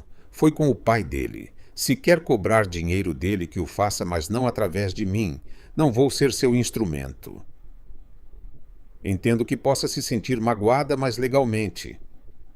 Legalmente podem ir para o inferno. Cortei e desliguei. O telefone tocou de novo imediatamente. Desliguei-o. As semanas se tornaram meses. Abril, maio, junho. A primavera floresceu em São Paulo com uma alegria que me parecia obscena. No parque perto de casa, as famílias passeavam, as crianças riam, os namorados se beijavam nos bancos. Aprendi a sair apenas de manhã cedo ou tarde da noite, quando havia menos gente e menos testemunhas da minha solidão. Havia deixado 2 dos meus 3 trabalhos. Já não precisava do dinheiro extra. Na verdade, mal precisava de dinheiro. Comprava comida barata, cancelei as assinaturas, aprendi a viver com o mínimo. O irônico era que agora, pela primeira vez em anos, eu tinha tempo. Tempo para mim. Tempo que não sabia como preencher. Numa tarde de julho, encontrei o diário de Laura. Estava no fundo de uma gaveta, debaixo de toalhas de mesa velhas que nunca usava. Um caderno pequeno de capas azuis desbotadas. Reconheci-o no instante. Era o diário que ela escrevera durante a gravidez, o que lhe dei quando soube que esperava um menino. Com as mãos trêmulas abri.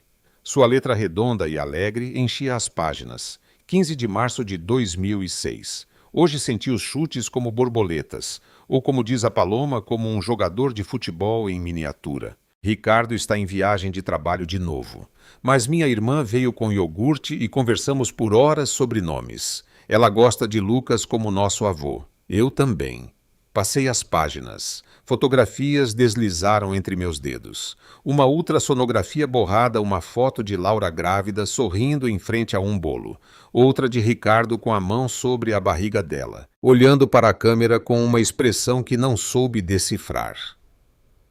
3 de setembro de 2006. Lucas nasceu hoje. 38 quilos. Tem os olhos do meu pai, acho. Ou talvez da minha avó. Ricardo chegou 2 horas depois do parto. Disse que o trânsito estava horrível. Paloma ficou ao meu lado o tempo todo. Quando me deu o Lucas nos braços, sussurrou: "Ele é perfeito." E ele é perfeito. Lágrimas quentes caíram sobre o papel borrando a tinta azul. Passei as páginas rapidamente procurando algo sem saber o quê. 10 de junho de 2012. Ricardo se foi. Não. A uma viagem de trabalho. Ele se foi. Disse que precisa de espaço, que se sente preso. Lucas tem 6 anos e não para de perguntar quando o papai volta. Digo que em breve. Minto. Paloma diz para eu ir morar com ela, mas não quero ser um fardo. 14 de janeiro de 2018. O médico diz que não há mais o que fazer. O pior não é a dor, o pior é pensar que deixarei o Lucas sozinho. Ricardo não atende o telefone. Paloma diz que ela cuidará. Eu a fiz prometer. Meu Deus, o que eu fiz minha irmã prometer. A última entrada escrita com uma letra trêmula fraca. 5 de fevereiro de 2018. Hoje vi o Lucas chorar no banheiro. Ele não sabe que eu o vi. Rezo para que Ricardo tenha um momento de decência, um único momento para que cuide de seu filho. Mas no fundo sei que ele não o fará. Paloma, se você ler isto, algum dia perdoe-me. Guie o Lucas. Ame-o. Ame-o por nós duas. Fechei o diário apertando-o contra o peito. A dor era física aguda, como se alguém tivesse aberto meu peito e arrancado algo vital.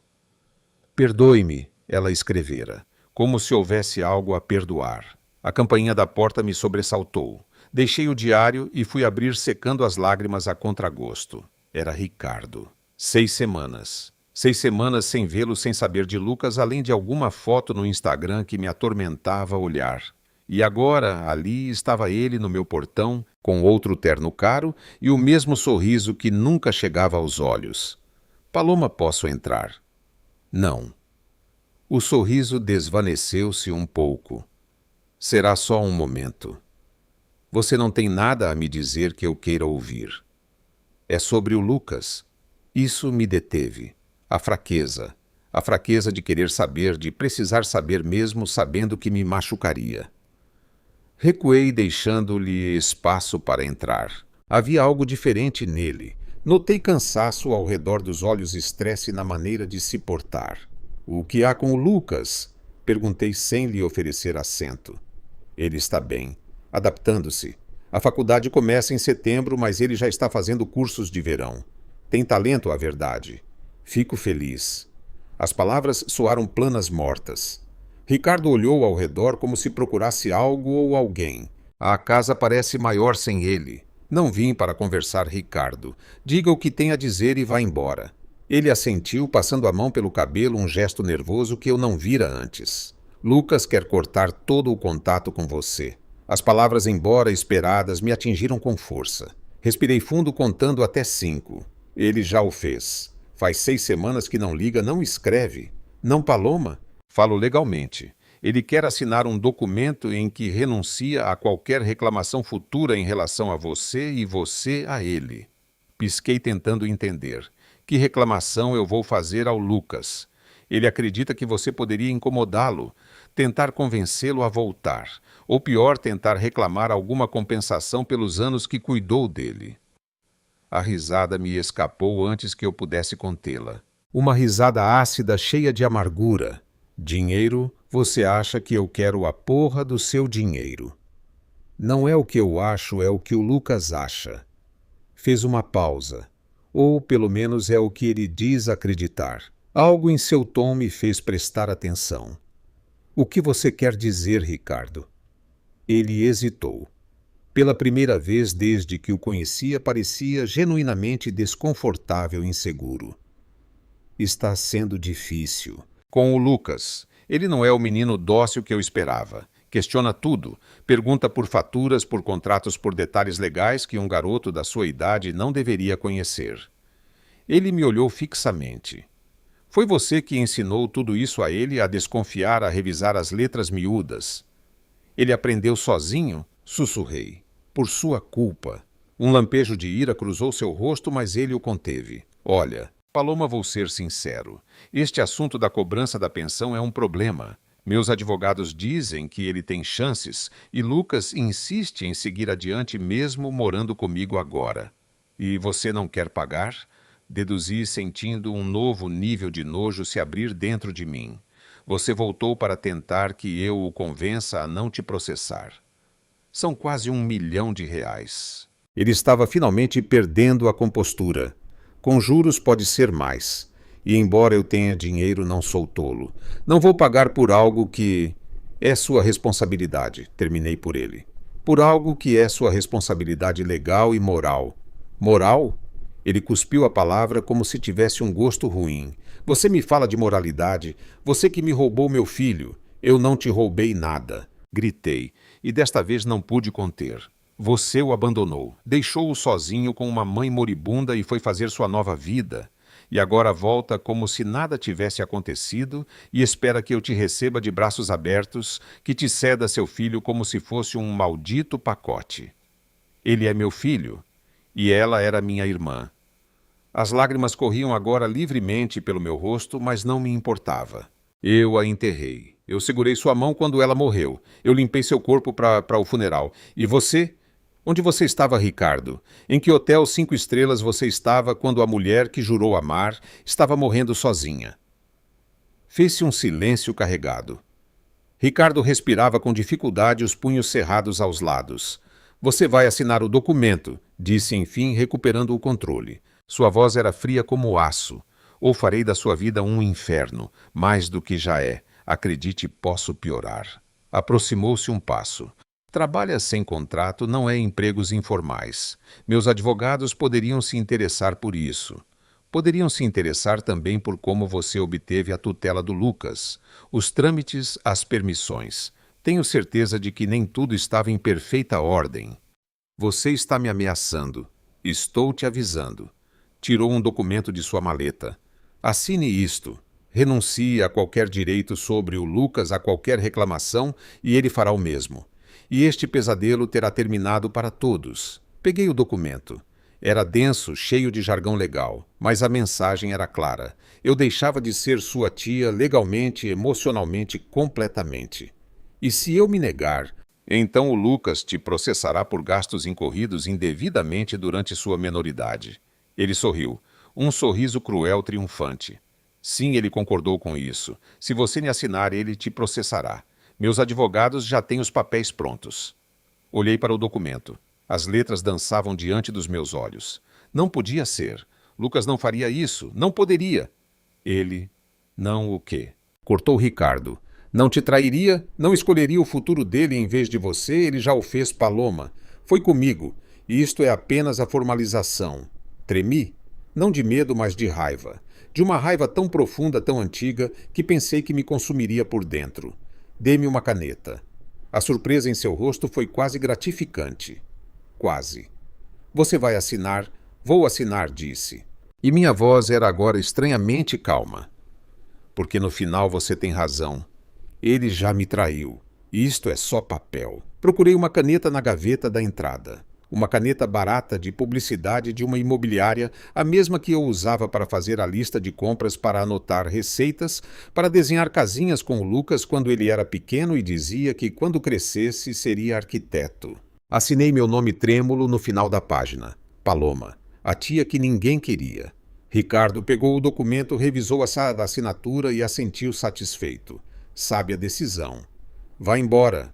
Ah, mais uma coisa. Ele parou na porta. Lucas me pediu para te dar isto. Deixou um envelope na mesa da entrada. Mais fino que os anteriores. Pequeno branco. O que é isso? A maneira dele de dizer adeus? Suponho. E desta vez, em sua voz, acreditei ouvir algo parecido com pena.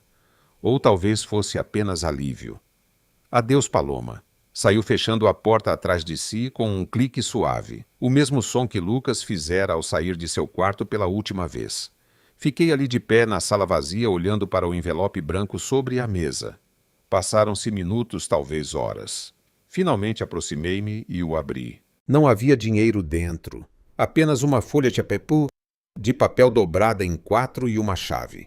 Uma chave pequena daquelas que se usam para cadeados ou cofres. Desdobrei o papel. A letra de Lucas limpa, ordenada, sem emoções. Paloma, esta chave abre um cofre no Banco Santander Agência da Avenida Paulista. Número do cofre 347. A senha é a data de nascimento da minha mãe. Lá você encontrará documentos que te pertencem. E algo mais. Não tente me contatar. Não me procure. É melhor assim. Ele. Não assinava seu sobrinho. Não assinava Lu. Apenas ele. Uma inicial. Um ponto final. Apertei o papel até que se amarrotou em meu punho. Depois o desdobrei, alisei-o sobre a mesa, li-o de novo, procurando entre as linhas alguma mensagem oculta, algum sinal. Algo que me dissesse que isto não era real, que tudo era parte de um plano, de uma estratégia, como ele insinuara naquela noite em seu quarto. Mas não havia nada.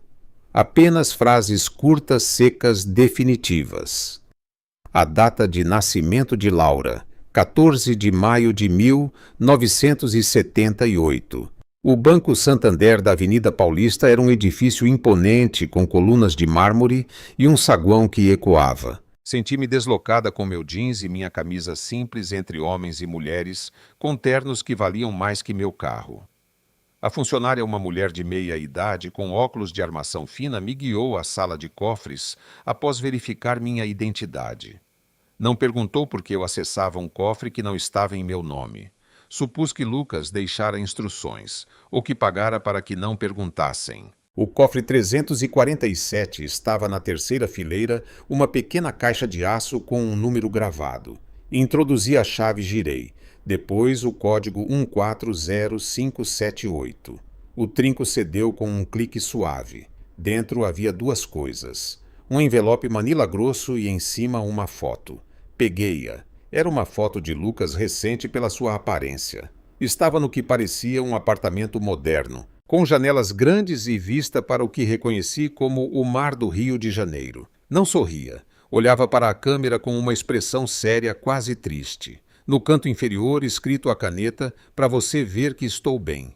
Deixei-a de lado com as mãos trêmulas. Abri o envelope. Dentro documentos. Muitos documentos. Reconheci-os. Eram os originais da tutela, as permissões notariais, os relatórios escolares, as faturas médicas, tudo o que eu guardara por anos em uma caixa de sapatos no armário. Tudo o que provava que eu fora sua tutora legal, sua família por 6 anos. E debaixo um envelope de carta menor com meu nome escrito na mesma letra ordenada. Paloma, se você está lendo isto é porque eu falhei. Ou porque tive sucesso, mas a um preço alto demais. De qualquer forma, já é tarde para mudar as coisas. Os documentos são seus, pertencem a você, são a prova do que você foi para mim. Guarde-os. Nunca se sabe quando vai precisar. Ricardo não é o homem que ele pensa que é. Ou talvez seja, e por isso é perigoso. Ele tem dívidas mais do que admite. O apartamento na Barra da Tijuca está hipotecado até o teto.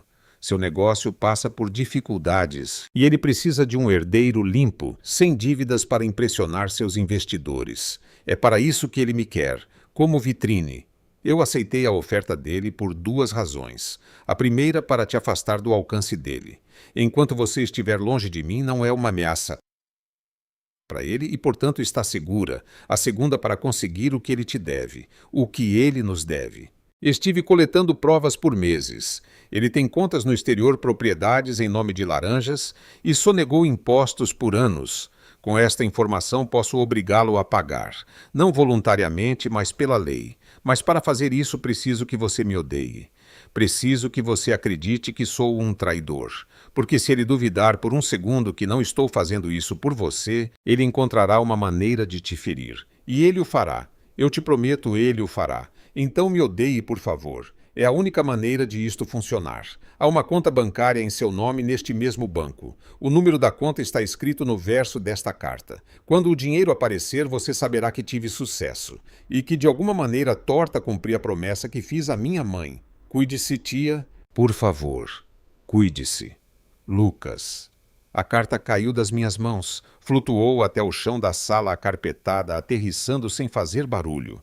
Apoiei-me contra a parede de cofre sem fôlego, como se tivesse levado um soco no estômago. Não era real. Não podia ser real. Era demais perfeito demais, elaborado demais. Um plano de meses. Uma atuação tão convincente que me partira o coração. Mas a letra era dele. As frases, a maneira de se expressar.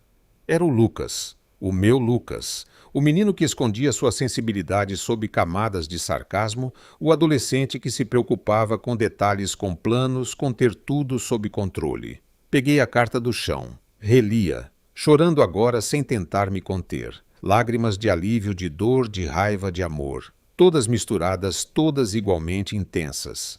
Ele estivera planejando isto desde o início, desde que Ricardo reapareceu. Ou talvez antes. Quando começou a pesquisar sobre pensões alimentícias, quando se tornou frio distante, quando disse aquelas palavras terríveis que ainda ressoavam na minha cabeça. A velha que ninguém quer. Era mentira. Tudo era mentira. Corri para o balcão de atendimento. A mesma funcionária me olhou com curiosidade. Preciso de informação sobre uma conta. Consegui dizer, mostrando o número escrito no verso da carta. Ela digitou algo em seu computador. Franziu a testa. Digitou de novo. A conta está ativa, senhora, mas atualmente tem saldo zero. Zero? Sim. Foi aberta há 3 meses. Não houve movimentos. Assenti tentando disfarçar minha decepção. Obrigada. Espere. Ela digitou de novo. Há uma nota no sistema. Diz quando o saldo ultrapassar R$100.000 notificar a titular pessoalmente. R$100.000. A cifra me deixou sem fôlego. E há alguma previsão de depósito. Sinto muito, isso não consta no sistema. Saí do banco, a carta amarrotada no bolso, a chave do cofre apertada na mão. O sol de julho brilhava sobre São Paulo ofuscante. As pessoas passavam ao meu lado rindo, conversando, vivendo. E eu estava no meio da calçada quebrada e reconstruída ao mesmo tempo. Sabendo a verdade, mas obrigada a continuar fingindo que não a sabia. Obrigada a odiá-lo para protegê-lo, para me proteger. Quando cheguei em casa, havia uma viatura da polícia estacionada em frente ao meu portão. 2 policiais saíram ao me ver. Senhorita Paloma. Perguntou um, mostrando o distintivo. Sim, aconteceu algo.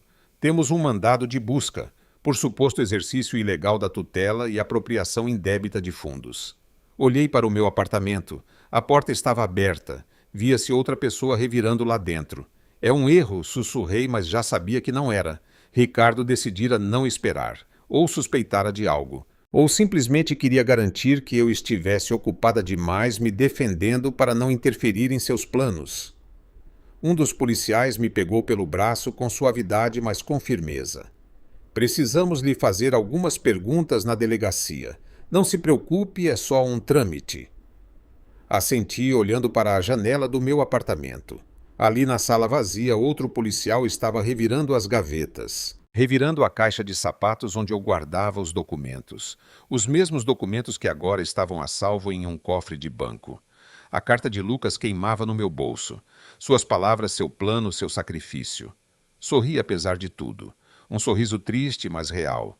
Está bem, policial, disse. Vamos, tenho todo o tempo do mundo. E era verdade, porque agora eu sabia. Não estava sozinha. E a batalha, embora mal tivesse começado, já não era só minha. A delegacia de Santo Amaro cheirava-o a desinfetante barato e a desesperança.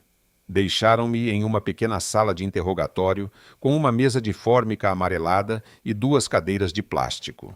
Uma janela com grades deixava entrar a luz cinzenta de um amanhecer que não queria chegar. Estava ali às 6 horas, ou talvez 8. O tempo se tornara elástico, um chiclete cansado esticado entre o medo e o esgotamento. A porta se abriu. Entrou uma mulher de uns 40 anos, vestida à paisana, com um dossiê sob o braço e 2 copos de café de máquina nas mãos. Colocou um à minha frente. Sou a inspetora Neves, disse, sentando-se à minha frente. Sua voz era neutra, profissional, sem traço da hostilidade que eu esperava. Lamento a espera. Não respondi, abracei o copo deixando que o calor, embora falso, me queimasse as palmas. Senhorita, vamos direto ao ponto. Abriu o dossiê. Seu cunhado Ricardo Marques apresentou uma queixa por apropriação indébita e exercício ilegal da tutela. Alega que a senhora assumiu a guarda do filho dele sem seu consentimento após o falecimento da sua irmã e que durante 6 anos administrou fundos que pertenciam a ele como pai. Fundos que ele nunca enviou. Sussurrei, mas minha voz soou rouca, quase inaudível. A inspetora assentiu folheando os papéis. Revisamos suas contas bancárias, suas declarações de imposto de renda dos últimos anos. E a verdade, senhorita, não encontramos indícios de enriquecimento ilícito. Pelo contrário. Levantei o olhar. Pelo contrário. A senhora manteve seu sobrinho com uma renda que, sendo franca, beira a precariedade. Ela me olhou diretamente. 3 empregos horas extras. E segundo os recibos que apreendemos em sua casa, tudo era direcionado ao garoto. Colégio particular, atividades extracurriculares, roupas, alimentação. Então, por que estou aqui? Porque a queixa existe. E por que? Ela hesitou. Algo incomum em alguém como ela? Porque seu sobrinho Lucas Marques declarou através de seu advogado que não tem nenhuma queixa contra a senhora. Pelo contrário, meu coração deu um pulo. Lucas declarou. Sua declaração assinada e com firma reconhecida no Rio chegou por e-mail há 1 hora. Ela me passou uma folha. Leia. Com as mãos trêmulas, peguei-a. Era um documento formal, com o timbre de um escritório de advocacia carioca. E no centro, na letra clara e ordenada que eu reconheceria em qualquer lugar, sua declaração. Eu, Lucas Marques Lopes, declaro que minha tia Paloma assumiu minha guarda após o falecimento de minha mãe Laura, com meu pleno conhecimento e consentimento, assim como com o de meu pai, Ricardo Marques, que naquele momento manifestou verbalmente sua conformidade e prometeu arcar com as despesas. Promessa que descumpriu sistematicamente durante 6 anos. Durante esse tempo, a senhorita Paloma exerceu a tutela legal e afetiva de maneira exemplar, dedicando todos os seus recursos ao meu bem-estar. Não existe apropriação indébita alguma, mas sim um sacrifício pessoal pelo qual serei grato por toda a minha vida. As lágrimas turvaram minha vista. As palavras dançavam diante dos meus olhos. Serei grato por toda a minha vida. Isto. Engoli em seco. Isto muda as coisas, não é? A inspetora assentiu pegando o documento. Do ponto de vista penal, praticamente desmonta a queixa do seu cunhado. Mas fez uma pausa significativa. Há um aspecto cível. A pensão alimentícia não cobrada. Isso é um assunto entre particulares. Eu sei. Seu sobrinho iniciou um processo para cobrar essa dívida. R$ 950.760 mais juros. Ela me olhou fixamente. É uma quantia considerável. Não quero esse dinheiro. Ele insiste que é seu, ou melhor, seu e dele. A inspetora fechou o dossiê. Pode ir, senhorita. Não há acusações. E lhe ofereço minhas desculpas pelos transtornos. Levantei-me as pernas trêmulas. E o Ricardo? A queixa será arquivada por falta de provas e por declaração favorável da suposta vítima. Ela se levantou também, estendendo uma mão que, após um momento de dúvida, apertei. Cuide-se. E um conselho: contrate um advogado. Seu cunhado não vai se render tão facilmente. Saí para a rua quando o sol já estava alto. O ar de São Paulo quente e carregado de poluição me atingiu como uma bofetada. Peguei um táxi para casa, cansada demais para o metrô, quebrada demais para caminhar. O apartamento estava de pernas para o ar, as gavetas abertas, as almofadas do sofá rasgadas, minhas coisas espalhadas pelo chão. Mas no meio do caos, no centro da mesa da sala, havia um envelope branco. A polícia não o vira ou não se importara. Abri, era de Lucas, uma única linha escrita à mão apressada. O dinheiro chegará na sexta. Fique atenta à conta. E quando chegar, vá embora. Vá para longe, leve tudo. Eu cuido do resto. L. Sexta-feira. Era quarta. 2 dias. Senti uma mistura de pânico e esperança tão intensa que me deixou sem fôlego. Vá para longe. Para onde e o que significava eu cuido do resto. O telefone tocou. Um número desconhecido do Rio. Alô, Paloma. Era a voz de Ricardo, mas diferente. Tensa, quase estridente. O que você fez? Não fiz nada, Ricardo. Além de me defender de suas acusações falsas. Lucas retirou a queixa, enviou uma declaração à polícia que me deixa como um mentiroso. Talvez porque você seja um mentiroso, disse, e pela primeira vez em semanas senti um vislumbre da minha antiga força. Esse garoto está me arruinando, gritou, e do outro lado do telefone ouvi o som de algo quebrando. Os advogados dele, as ameaças, as exigências constantes. Ele quer documentos, quer assinaturas, quer acesso a todas as minhas contas. Parece um bom homem de negócios, disse secamente. Algo que sem dúvida aprendeu com você. Isso não vai ficar assim, Paloma. Você acha que eu não sei o que está acontecendo? Acha que não vejo que vocês dois estão conspirando contra mim? O sangue gelou em minhas veias. Não sei do que você está falando. Falo que meu filho está me chantageando. Rugiu. Ele me exige que eu pague essa pensão. Diz que se não o fizer, tornará públicos uns documentos que ele tem. Uns documentos que, segundo ele, comprovariam certas irregularidades em meus negócios. Apoiei-me na parede, prendendo a respiração. Era isso. Era o plano de Lucas. Não apenas cobrar a dívida, mas forçar Ricardo a pagar, ameaçando-o com algo pior. E você, continuou Ricardo, baixando a voz a um sussurro carregado de ódio, você está por trás disso. Colocou-o contra mim. Encheu a cabeça dele de veneno. Não, Ricardo. Respirei fundo. O veneno já estava lá. Você o colocou há 6 anos, quando foi embora. Desliguei. E em seguida tirei o telefone da tomada. Não aguentava mais. A quinta-feira passei em um estado de estranha calma. Arrumei a casa. Não porque esperava alguém, mas porque precisava fazer algo com as mãos. Algo que me impedisse de pensar, que me impedisse de esperar.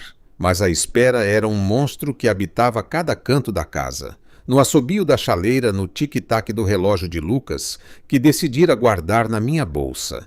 Em cada sombra que se alongava com a tarde. Às 5 da tarde tocaram a campainha. Não era a polícia. Era um mensageiro com um Sedex. Senhorita Paloma precisa assinar aqui. Assinei mecanicamente. O envelope era do Banco Santander. Abri com dedos desajeitados. Era uma notificação. Um aviso de que no dia seguinte, sexta-feira, seria realizada uma transferência para a minha conta. A quantia não aparecia especificada, apenas dizia transferência significativa. E uma nota de rodapé. Por favor, certifique-se de ter acesso ao seu Internet Banking para verificar a operação. Sexta-feira, amanhã. Passei a noite em claro, sentada no sofá, olhando para a tela preta do notebook que colocara sobre a mesa da sala. O relógio da tela marcava as horas com cruel lentidão. 2 horas, 3 horas, 4 horas. Ao amanhecer, dormi um pouco, um sono leve, cheio de imagens fragmentadas. Laura sorrindo, Lucas criança correndo em minha direção, Ricardo se afastando sem olhar para trás. Acordei de um sobressalto às 8 da manhã. Era sexta-feira. Liguei o computador com as mãos trêmulas tanto que levei 3 tentativas para digitar corretamente minha senha. Acessei o Internet Banking. Introduzi o usuário, a senha, o código de segurança que chegou no meu celular. A tela se atualizou. Minha conta corrente. O saldo habitual R$ 1.234,76. O suficiente para pagar o condomínio e a compra da semana. Atualizei a página. Nada. De novo. Nada. 9 horas, 10 horas, 11 horas. Ao meio-dia, eu já atualizara a página tantas vezes que meus olhos doíam. Nada mudara. Apenas o saldo minguante da minha esperança. E se tudo tivesse sido uma fantasia, uma ilusão que eu criara para sobreviver à dor, e se a carta, as palavras de Lucas, tudo fosse parte de um jogo perverso que eu não compreendia, às 13 horas decidi que precisava sair respirar, antes que a casa com seu silêncio e sua espera me enlouquecesse. Calcei os sapatos, peguei a bolsa e, ao fazê-lo, o relógio de Lucas caiu no chão. O vidro se estilhaçou. Os ponteiros azuis se dobraram. O mecanismo parou de bater. Peguei-o um nó na garganta. Um mau presságio. Um símbolo óbvio demais. Desci as escadas como um autômato. Saí para a rua. Caminhei sem rumo, deixando que as pernas me levassem. Passei em frente ao colégio onde Lucas estudara, em frente ao parque onde brincava quando pequeno, em frente à sorveteria onde comemorávamos cada boa nota. Em cada lugar um fantasma. Em cada esquina uma lembrança. No final, terminei no cemitério do Morumbi. Não voltara desde o funeral de Laura. 6 anos evitando este lugar, esta dor feita de mármore e nomes esculpidos. Encontrei seu túmulo sem dificuldade. Uma lápide simples de granito cinza. Laura Marques, 1978 a 2018. Amada irmã e mãe. E debaixo em letras menores uma frase que eu escolhera. Teu amor vive em nós. Ajoelhei-me tocando a pedra fria. Sinto muito. Irmã, sussurrei. Acho que o perdi. A ele. A tudo. O vento soprou, trazendo o cheiro de terra úmida e flores murchas. E então, como se minha irmã me respondesse de algum lugar, lembrei-me de suas palavras, as últimas que me disse com plena consciência. Paloma, a vida sempre dá segundas chances, mas às vezes elas vêm disfarçadas de perdas. Levantei-me, limpando as lágrimas com as costas da mão. Eram 4 da tarde. O banco fechava às 6. Decidi ir uma última vez, para ver, para confirmar, para poder de uma vez por todas deixá-lo ir. O mesmo banco. A mesma funcionária me reconheceu no instante. Senhora, em que posso ajudar? A conta disse e minha voz soou rouca de cansaço e desespero. A conta associada ao cofre. Houve algum movimento? Ela digitou em seu computador. Seus olhos se arregalaram ligeiramente. Depois me olhou e em seu rosto vi algo que não soube interpretar. Surpresa e incredulidade. Talvez até um pouco de inveja. Sim, senhora. Houve um movimento, esta manhã às 11h23. Apertei a bolsa contra o peito como se pudesse conter as batidas do meu coração. Uma transferência do Rio de Janeiro. Engoliu em seco. A quantia é considerável. Quanto? Ela hesitou olhando ao redor como se temesse que alguém mais pudesse ouvir. Depois, escreveu um número em um post-it e o deslizou pelo balcão.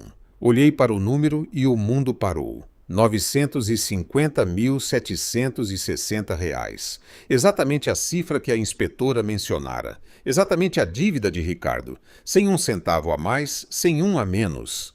Tem certeza? E sussurrei. Completamente. A transferência está registrada. E há uma nota anexa do remetente. Ela digitou de novo. Diz liquidação de dívida de pensão alimentícia, período 2018 a 2024. Juros incluídos. Pagamento integral. As pernas me fraquejaram. Agarrei-me ao balcão para não cair. Quem? Quem é o remetente? Ela olhou para a tela. Ricardo Marques. Com endereço no Rio de Janeiro. Ricardo pagara. Lucas conseguira. Forçara-o a pagar. Posso. Apontei para a porta que levava aos cofres. Claro. A mesma sala. O mesmo silêncio acolchoado. O cofre 347. Abriu e desta vez, além dos documentos, havia outro envelope. Um novo. Com meu nome escrito às pressas. Paloma. Consegui. Tive que mostrar a ele todos os documentos. As contas no Panamá, os pagamentos por fora, as faturas falsas. No final ele entendeu que era pagar ou ir para a cadeia. Ou algo pior, parecer um pobre na frente de seus novos sócios.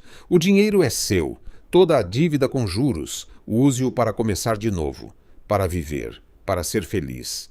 É o mínimo que você merece depois de tudo o que deu. Agora vem a parte difícil. Ricardo não vai ficar quieto. Ele está furioso, humilhado. E um homem como ele, humilhado, é perigoso. Há um ônibus às 20h15 do terminal Tietê com destino a Florianópolis. Há um apartamento alugado em seu nome na Lagoa da Conceição. As chaves estão na estação no guarda-volumes. O número e a senha estão no verso desta carta. Vá embora, tia. Por favor, esta noite. Não leve o celular. Não diga a ninguém para onde vai. Eu cuidarei para que ele não te siga. Quando estiver segura, quando tiver tido tempo de respirar, eu te encontrarei. Eu te prometo. Sempre seu Lucas. P.S. O relógio de ponteiros azuis, sempre soube que era a cor da felicidade porque era a cor dos seus olhos quando você ria. Chorei, sentada no chão daquela sala estéril com a carta contra o peito. Chorei como não chorava desde a morte de Laura. Lágrimas de libertação de amor, de uma dor que finalmente fazia sentido. Fora real. Tudo. O distanciamento, as palavras cruéis, a traição fingida.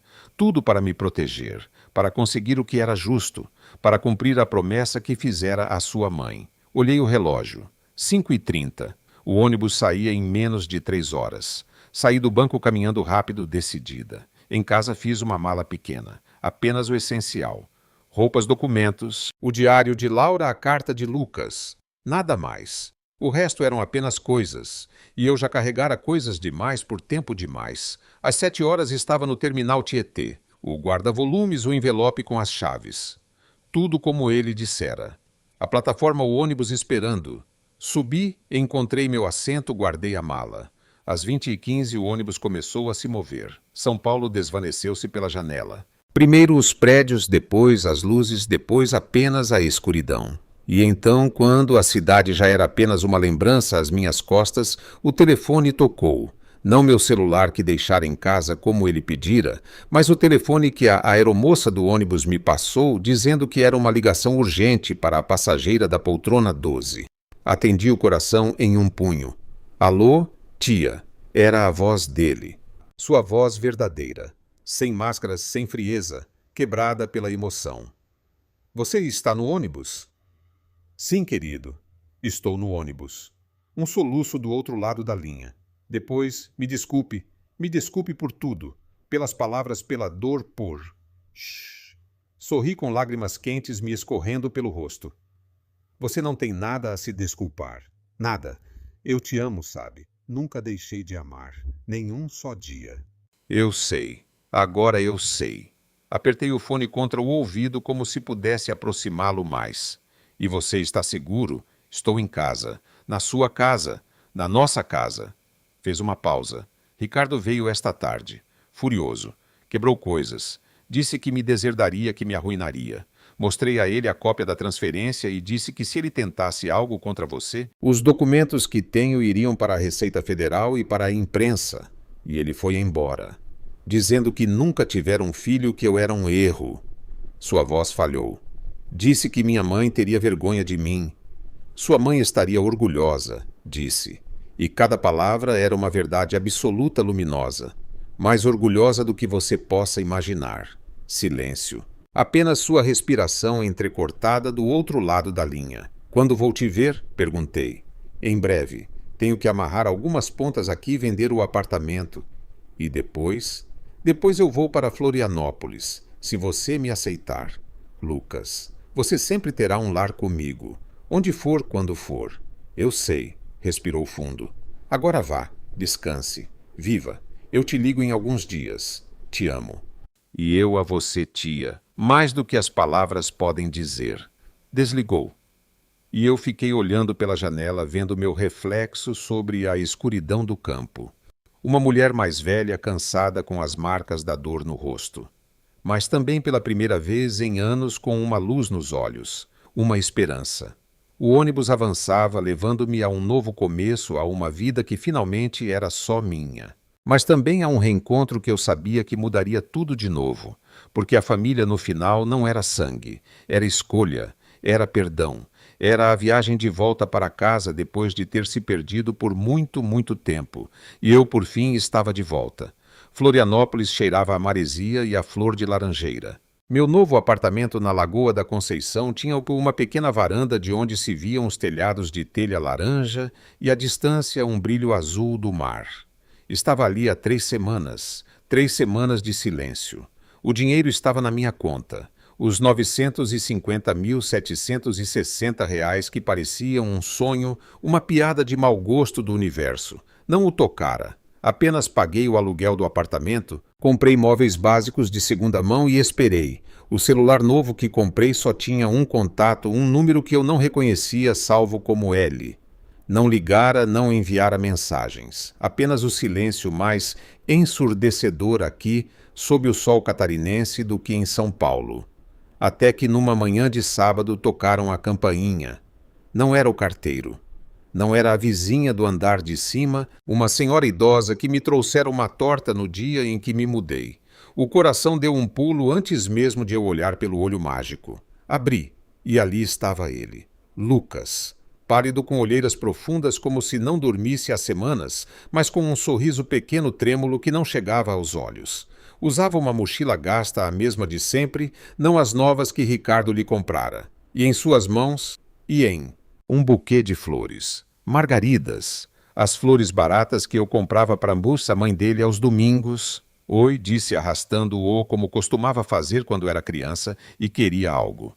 Não consegui falar, apenas abri os braços e ele se lançou neles, afundando a cabeça no meu ombro tremendo como aquele menino de 12 anos no cemitério. Choramos. Os dois ali no umbral da porta, enquanto o cheiro de maresia entrava pela varanda e o som das crianças brincando na rua subia como uma trilha sonora alheia feliz. Quando finalmente nos separamos, passei um dedo por sua bochecha limpando uma lágrima. Você veio, sussurrei como se ao dizê-lo em voz alta ele pudesse se desvanecer. Eu te prometi. Ele entrou deixando a mochila no chão. Olhou ao redor. O apartamento pequeno, modesto, mas cheio de luz. Gostei, disse. Tem paz. Tem um sofá-cama na sala, respondi apontando. Para você, se quiser. Eu quero. Naquela noite cozinhei macarrão com tomate como quando ele era pequeno e era a única coisa que comia sem reclamar. Sentamo-nos à mesa da cozinha e por um tempo tudo foi normal. Normal demais. Como se os últimos meses não tivessem existido. Até que ele largou o garfo. Tenho que te contar tudo, disse olhando para o prato. Não quero, mas preciso que você saiba, que entenda. Lucas não precisa. Sim, precisa. Ele ergueu o olhar. Seus olhos, os de Laura, estavam cheios de uma determinação dolorosa. Preciso que você saiba o porquê, o como, e que me perdoe. Já te perdoei. Você ainda não ouviu tudo. Mudamo-nos para a pequena sala. Ele sentou-se no sofá-cama, eu na poltrona em frente a ele. Entre nós a mesinha de centro com os restos do jantar e sua história. Começou antes de o Ricardo aparecer, começou brincando com a borda de sua camiseta. Quando fiz 16, comecei a me perguntar como você tinha conseguido pagar o colégio, o apartamento, tudo. Comecei a pesquisar na internet sobre pensão alimentícia, sobre meus direitos. Você descobriu que seu pai te devia dinheiro? Isso, mas não tinha como cobrar, não sabia nem onde ele estava. Fez uma pausa. Até que há 1 ano recebi um pedido de amizade no Instagram de uma tal de Clara. Acabou sendo a nova namorada do Ricardo. Lembrei-me da mulher jovem e elegante que às vezes aparecia nas fotos de Ricardo nas redes sociais. Comecei a falar com ela. No início só por curiosidade. Depois com um plano. Ela não é má pessoa, só é ingênua e desesperada por ter filhos. E Ricardo não pode lhe dar. Lucas assentiu. Problemas de fertilidade dele segundo os exames que ela muito convenientemente me contou que tinham feito. Por isso, quando soube da minha existência, foi como uma bênção, um herdeiro, alguém a quem deixar seu império. Embora esse império esteja mais endividado do que aparenta. Como você conseguiu as provas? Os documentos, as contas, Clara. Um sorriso amargo se desenhou em seus lábios. Ela está farta das mentiras dele, das viagens, das infidelidades. Quando contei que Ricardo nos abandonara, que nunca pagara nada, ela se zangou, ou fingiu se zangar. De qualquer forma, me passou documentos, contratos, extratos bancários. Coisas que ele tinha em casa, fotos dos computadores dele. E Ricardo não suspeitou. Ele estava ocupado demais impressionando seus novos sócios, um fundo de investimento americano. Queriam injetar capital na empresa dele, mas faziam verificações de due diligence. Ele precisava apresentar uma imagem de família perfeita. Um filho bem-sucedido estudando na PUC-Rio, uma namorada jovem e nenhum escândalo. Por isso ele te queria lá. Exato. Eu era o acessório perfeito. Respirou fundo. Quando ele apareceu em São Paulo, eu já tinha o plano traçado. Sabia que para te proteger tinha que te afastar. E para te afastar tinha que te fazer me odiar. Se você acreditasse que eu te traía por dinheiro, você se afastaria e ele não te veria como uma ameaça. As palavras ditas em voz alta soavam ainda mais terríveis, mais calculistas. As coisas que você disse. Comecei, mas a voz me falhou. Todas preparadas. Ele fechou os olhos como se lhe custasse me olhar.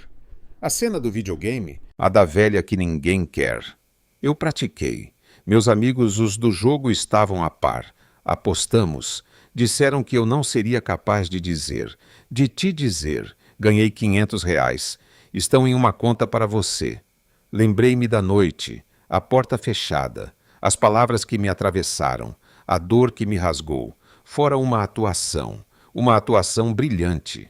E no escritório de advocacia, a parte mais difícil. Ele abriu os olhos e estavam cheios de lágrimas. Ver seu rosto, ver você se quebrar. Quase voltei atrás. Quase te disse a verdade ali mesmo, mas sabia que se o fizesse tudo teria sido em vão. Ricardo teria sabido que estávamos unidos e te teria destruído. Levantei-me e sentei-me ao seu lado no sofá e peguei sua mão. Estava fria. E a polícia, a denúncia, parte do plano? Eu sabia que Ricardo tentaria algo contra você. Tinha que ser eu a te proteger mesmo de longe.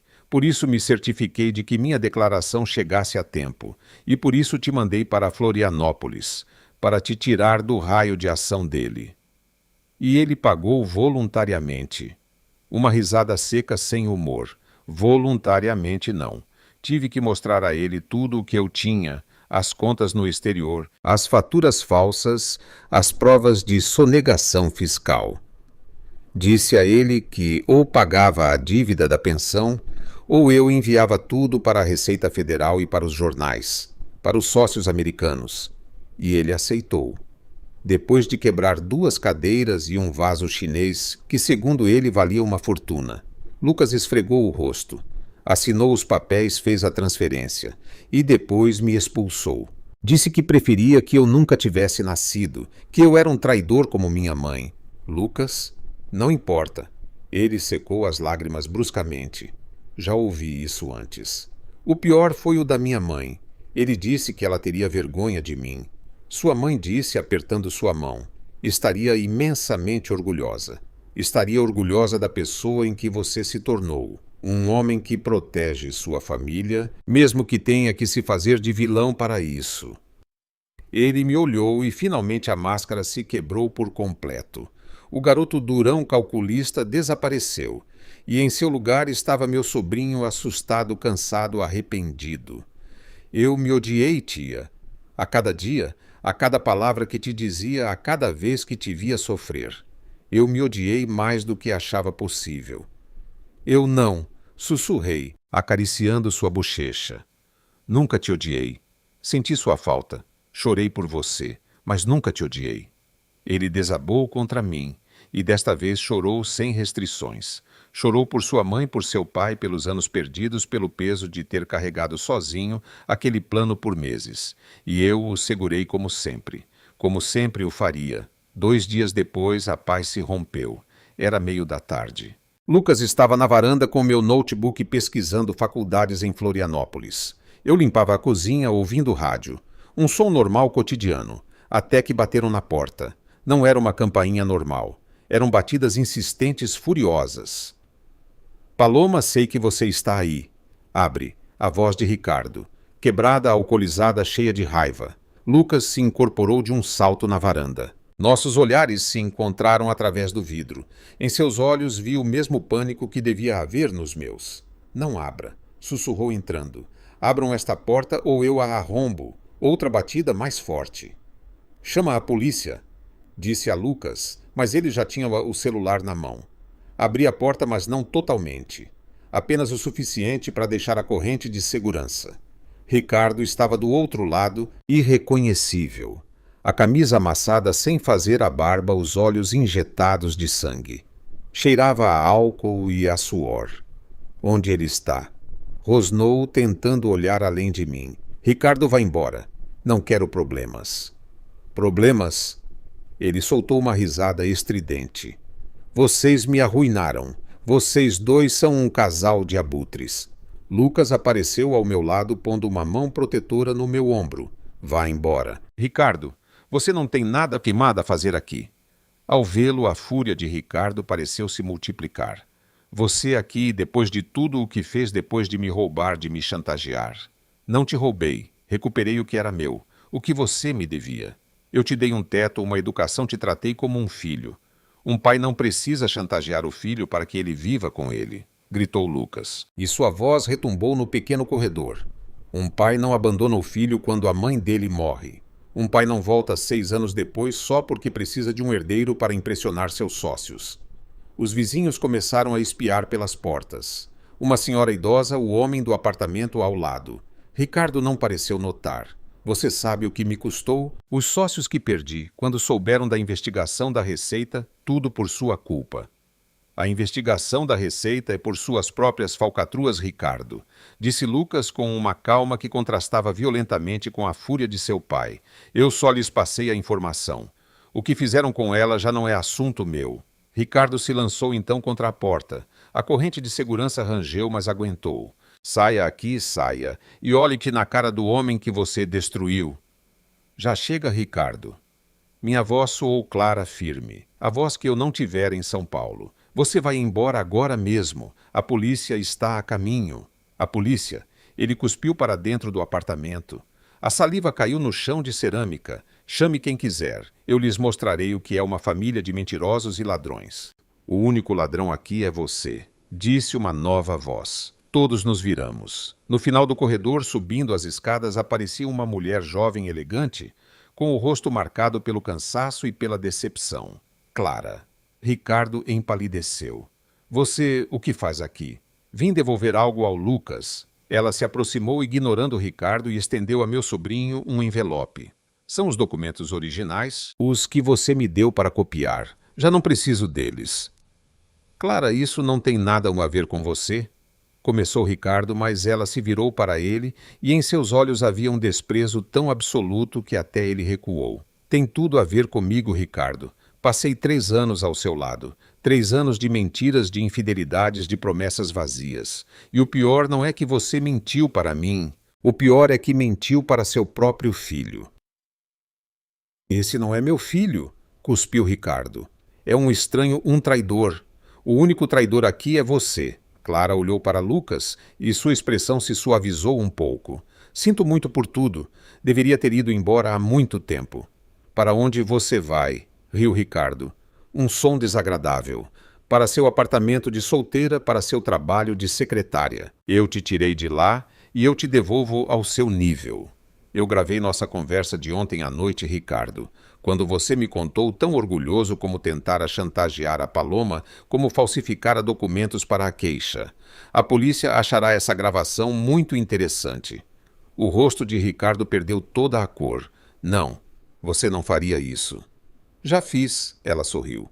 Um sorriso triste. Acabei de enviar por e-mail para meu advogado e para a polícia. Então sugiro que se preocupe menos com esta família e mais com seu iminente futuro. Sirenes ao longe. No início, depois cada vez mais perto.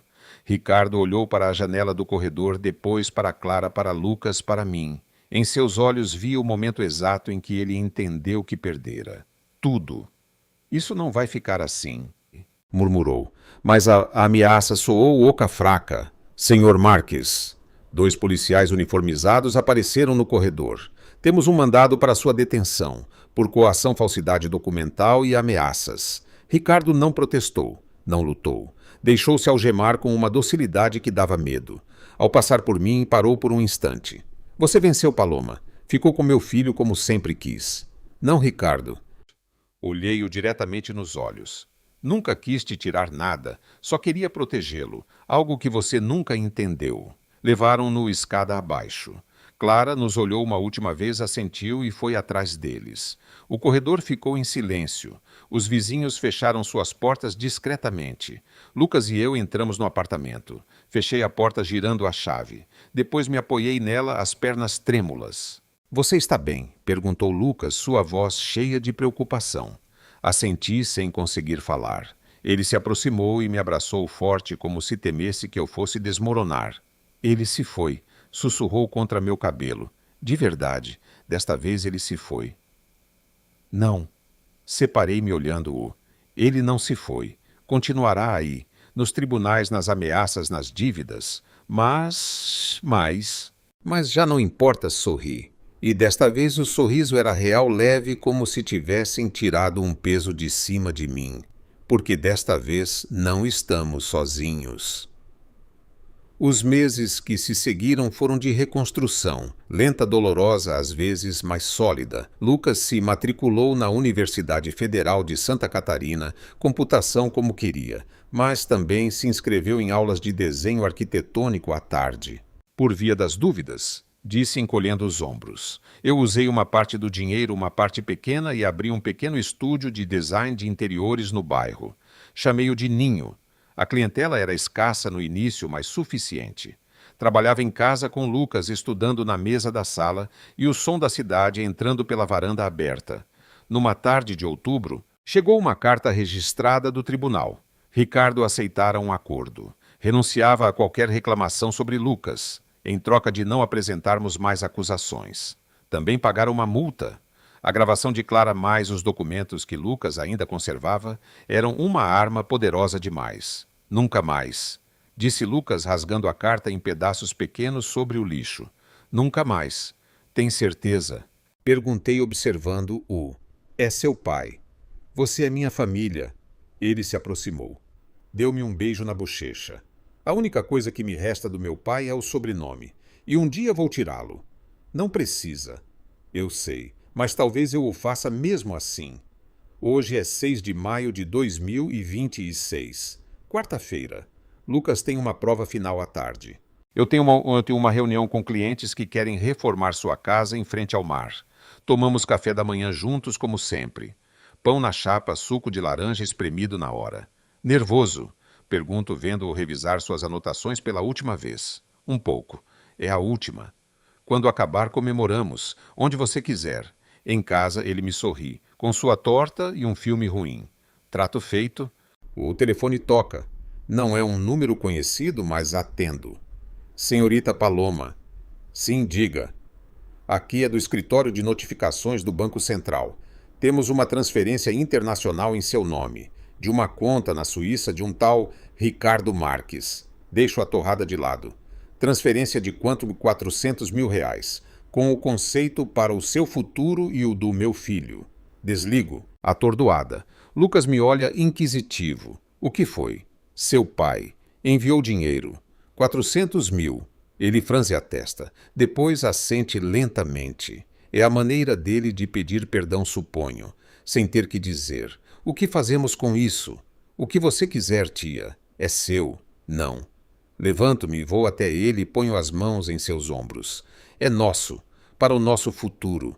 Lucas cobre minhas mãos com as suas. Elas cresceram. São mãos de homem. Mas quando ele me sorri, ainda vejo o menino que uma vez, no dia do funeral de sua mãe, me prometeu que nunca me deixaria sozinha.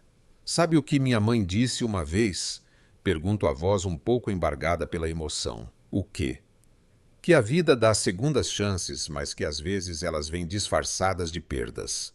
Lucas reflete olhando pela janela para o mar que brilha ao longe. Ela tinha razão, eu perdi meu pai. Mas ganhei algo melhor. Uma família, a que eu escolhi, a que me escolheu. Ele me abraça. E ali na nossa pequena cozinha em Florianópolis, com o cheiro de pão tostado e maresia, encontro finalmente a paz que procurei por tanto tempo. Não na ausência de dor, mas na presença de um amor que foi testado, quebrado e reconstruído mais forte. Porque os ninhos no final não se constroem com galhos perfeitos. Constroem-se com o que se tem, com o que resiste, com o que depois da tempestade fica de pé. E o nosso, por fim, está completo.